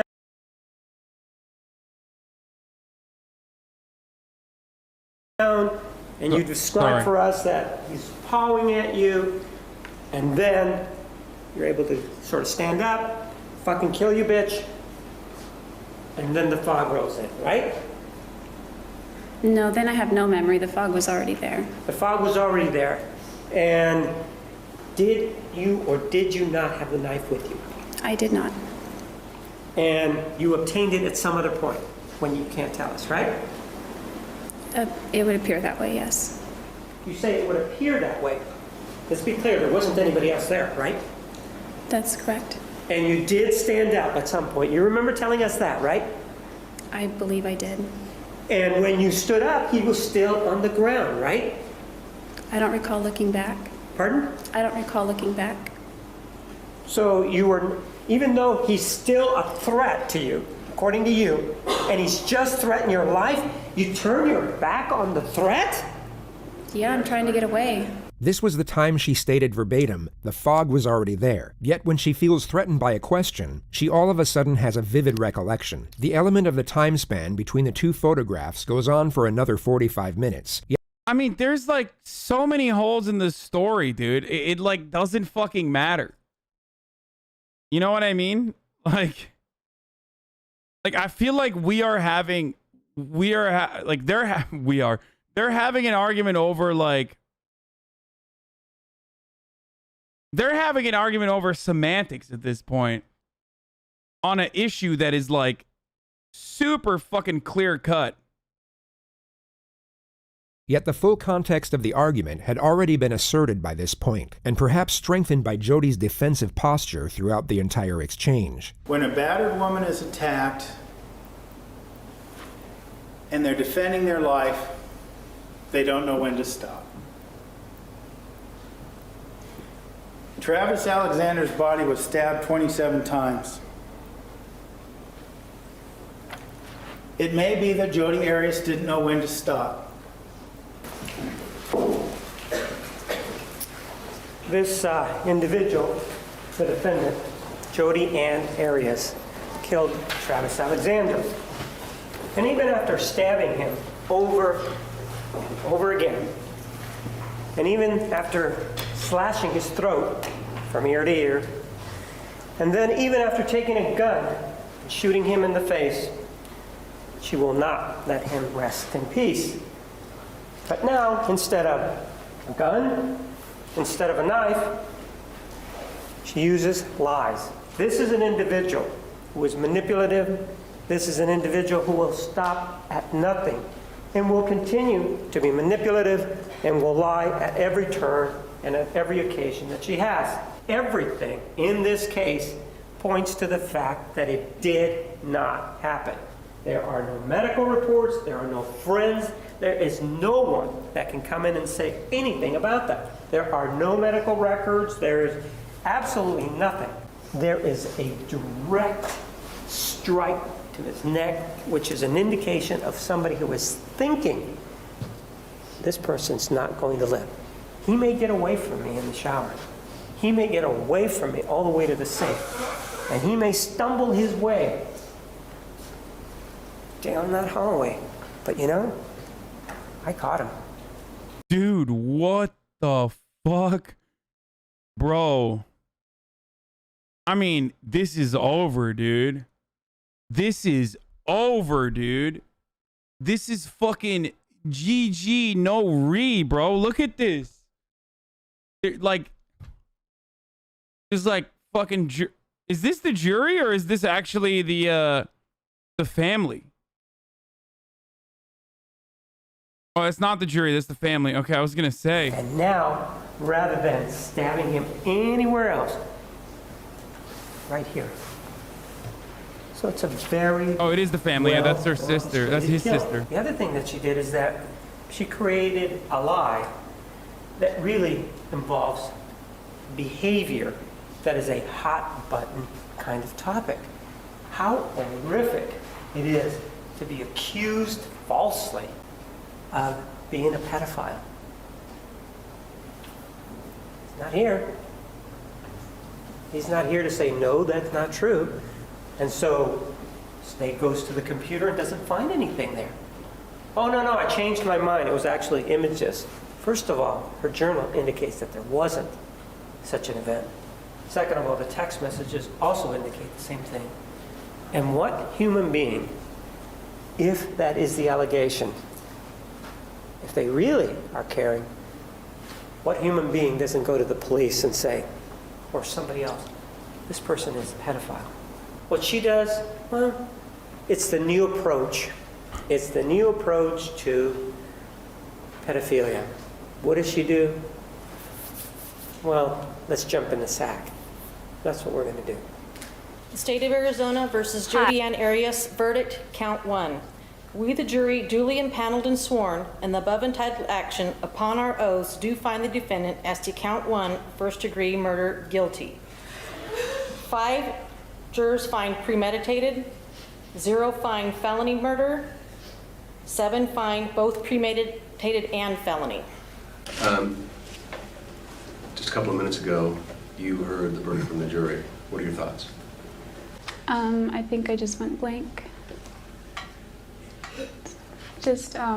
Bro, what is this? Like they're fucking interviewing her like she's like she missed a tackle or something. You know what I mean? It's like a post-game interview.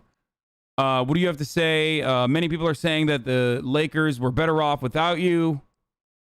What do you have to say to those haters?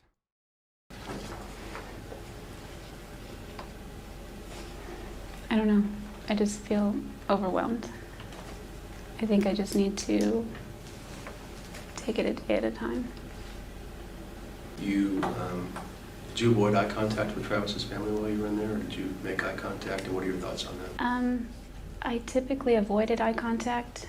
Travis comes from a family where they all sort of look a lot alike, so when I see their faces, I see Travis, and I see the man that abused me, and I don't want to look at that. Well, the worst outcome for me would be natural life. I would much rather die a lot sooner than later. Longevity runs in my family, and I don't want to spend the rest of my natural life in one place. So you're saying you actually prefer getting the death penalty to being in prison for life? Yes. Jodi changed her mind about wanting to die. Again, during her plea to save her life, she... The YouTube video. This guy, this is like the shortest I've ever heard this narrator on any of the... Like, He literally was just annoyed with her the entire time. The narrative popped off on this one. He's just like, she changed her mind again.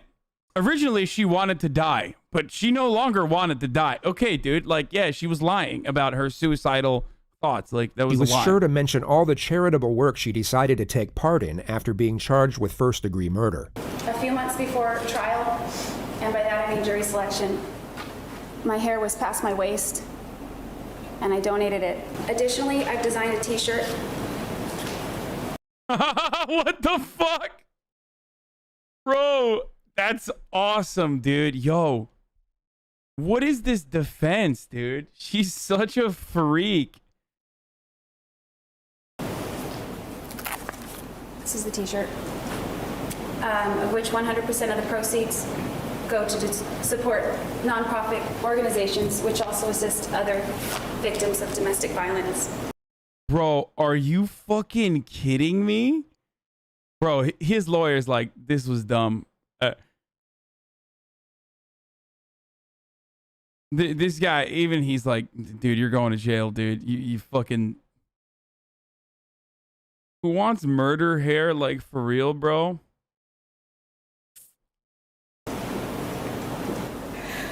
We can never get him back.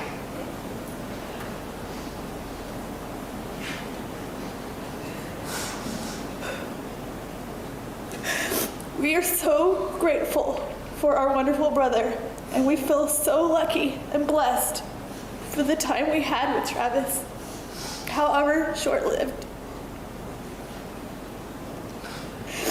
We would give anything to have him back.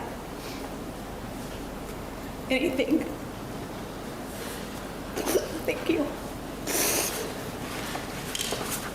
The right thing, the difficult thing in this case, because it's never easy, your duty, the difficult thing to do under these circumstances, the only thing that you can do based on the mitigating circumstances and their lack of, is to return a verdict of death. The simple question that's before you is, do you kill her? That's the question. What? She has done something very bad. She did. And you have convicted her for that. You have told her that she is guilty of first-degree murder for that. But the question is now, do you kill her? State of Arizona versus Jodi Ann Arias, sentencing verdict. Bro, what is that, a throw, dude? Yo, they're literally... I know it's a death penalty case, but still, she's just like... It's like, come on, are you gonna fucking murder my client or what, dude? We, the jury, duly impaneled and sworn in the above entitled action, upon our oaths, unanimously find, having considered all of the facts and circumstances, that the defendant should be sentenced.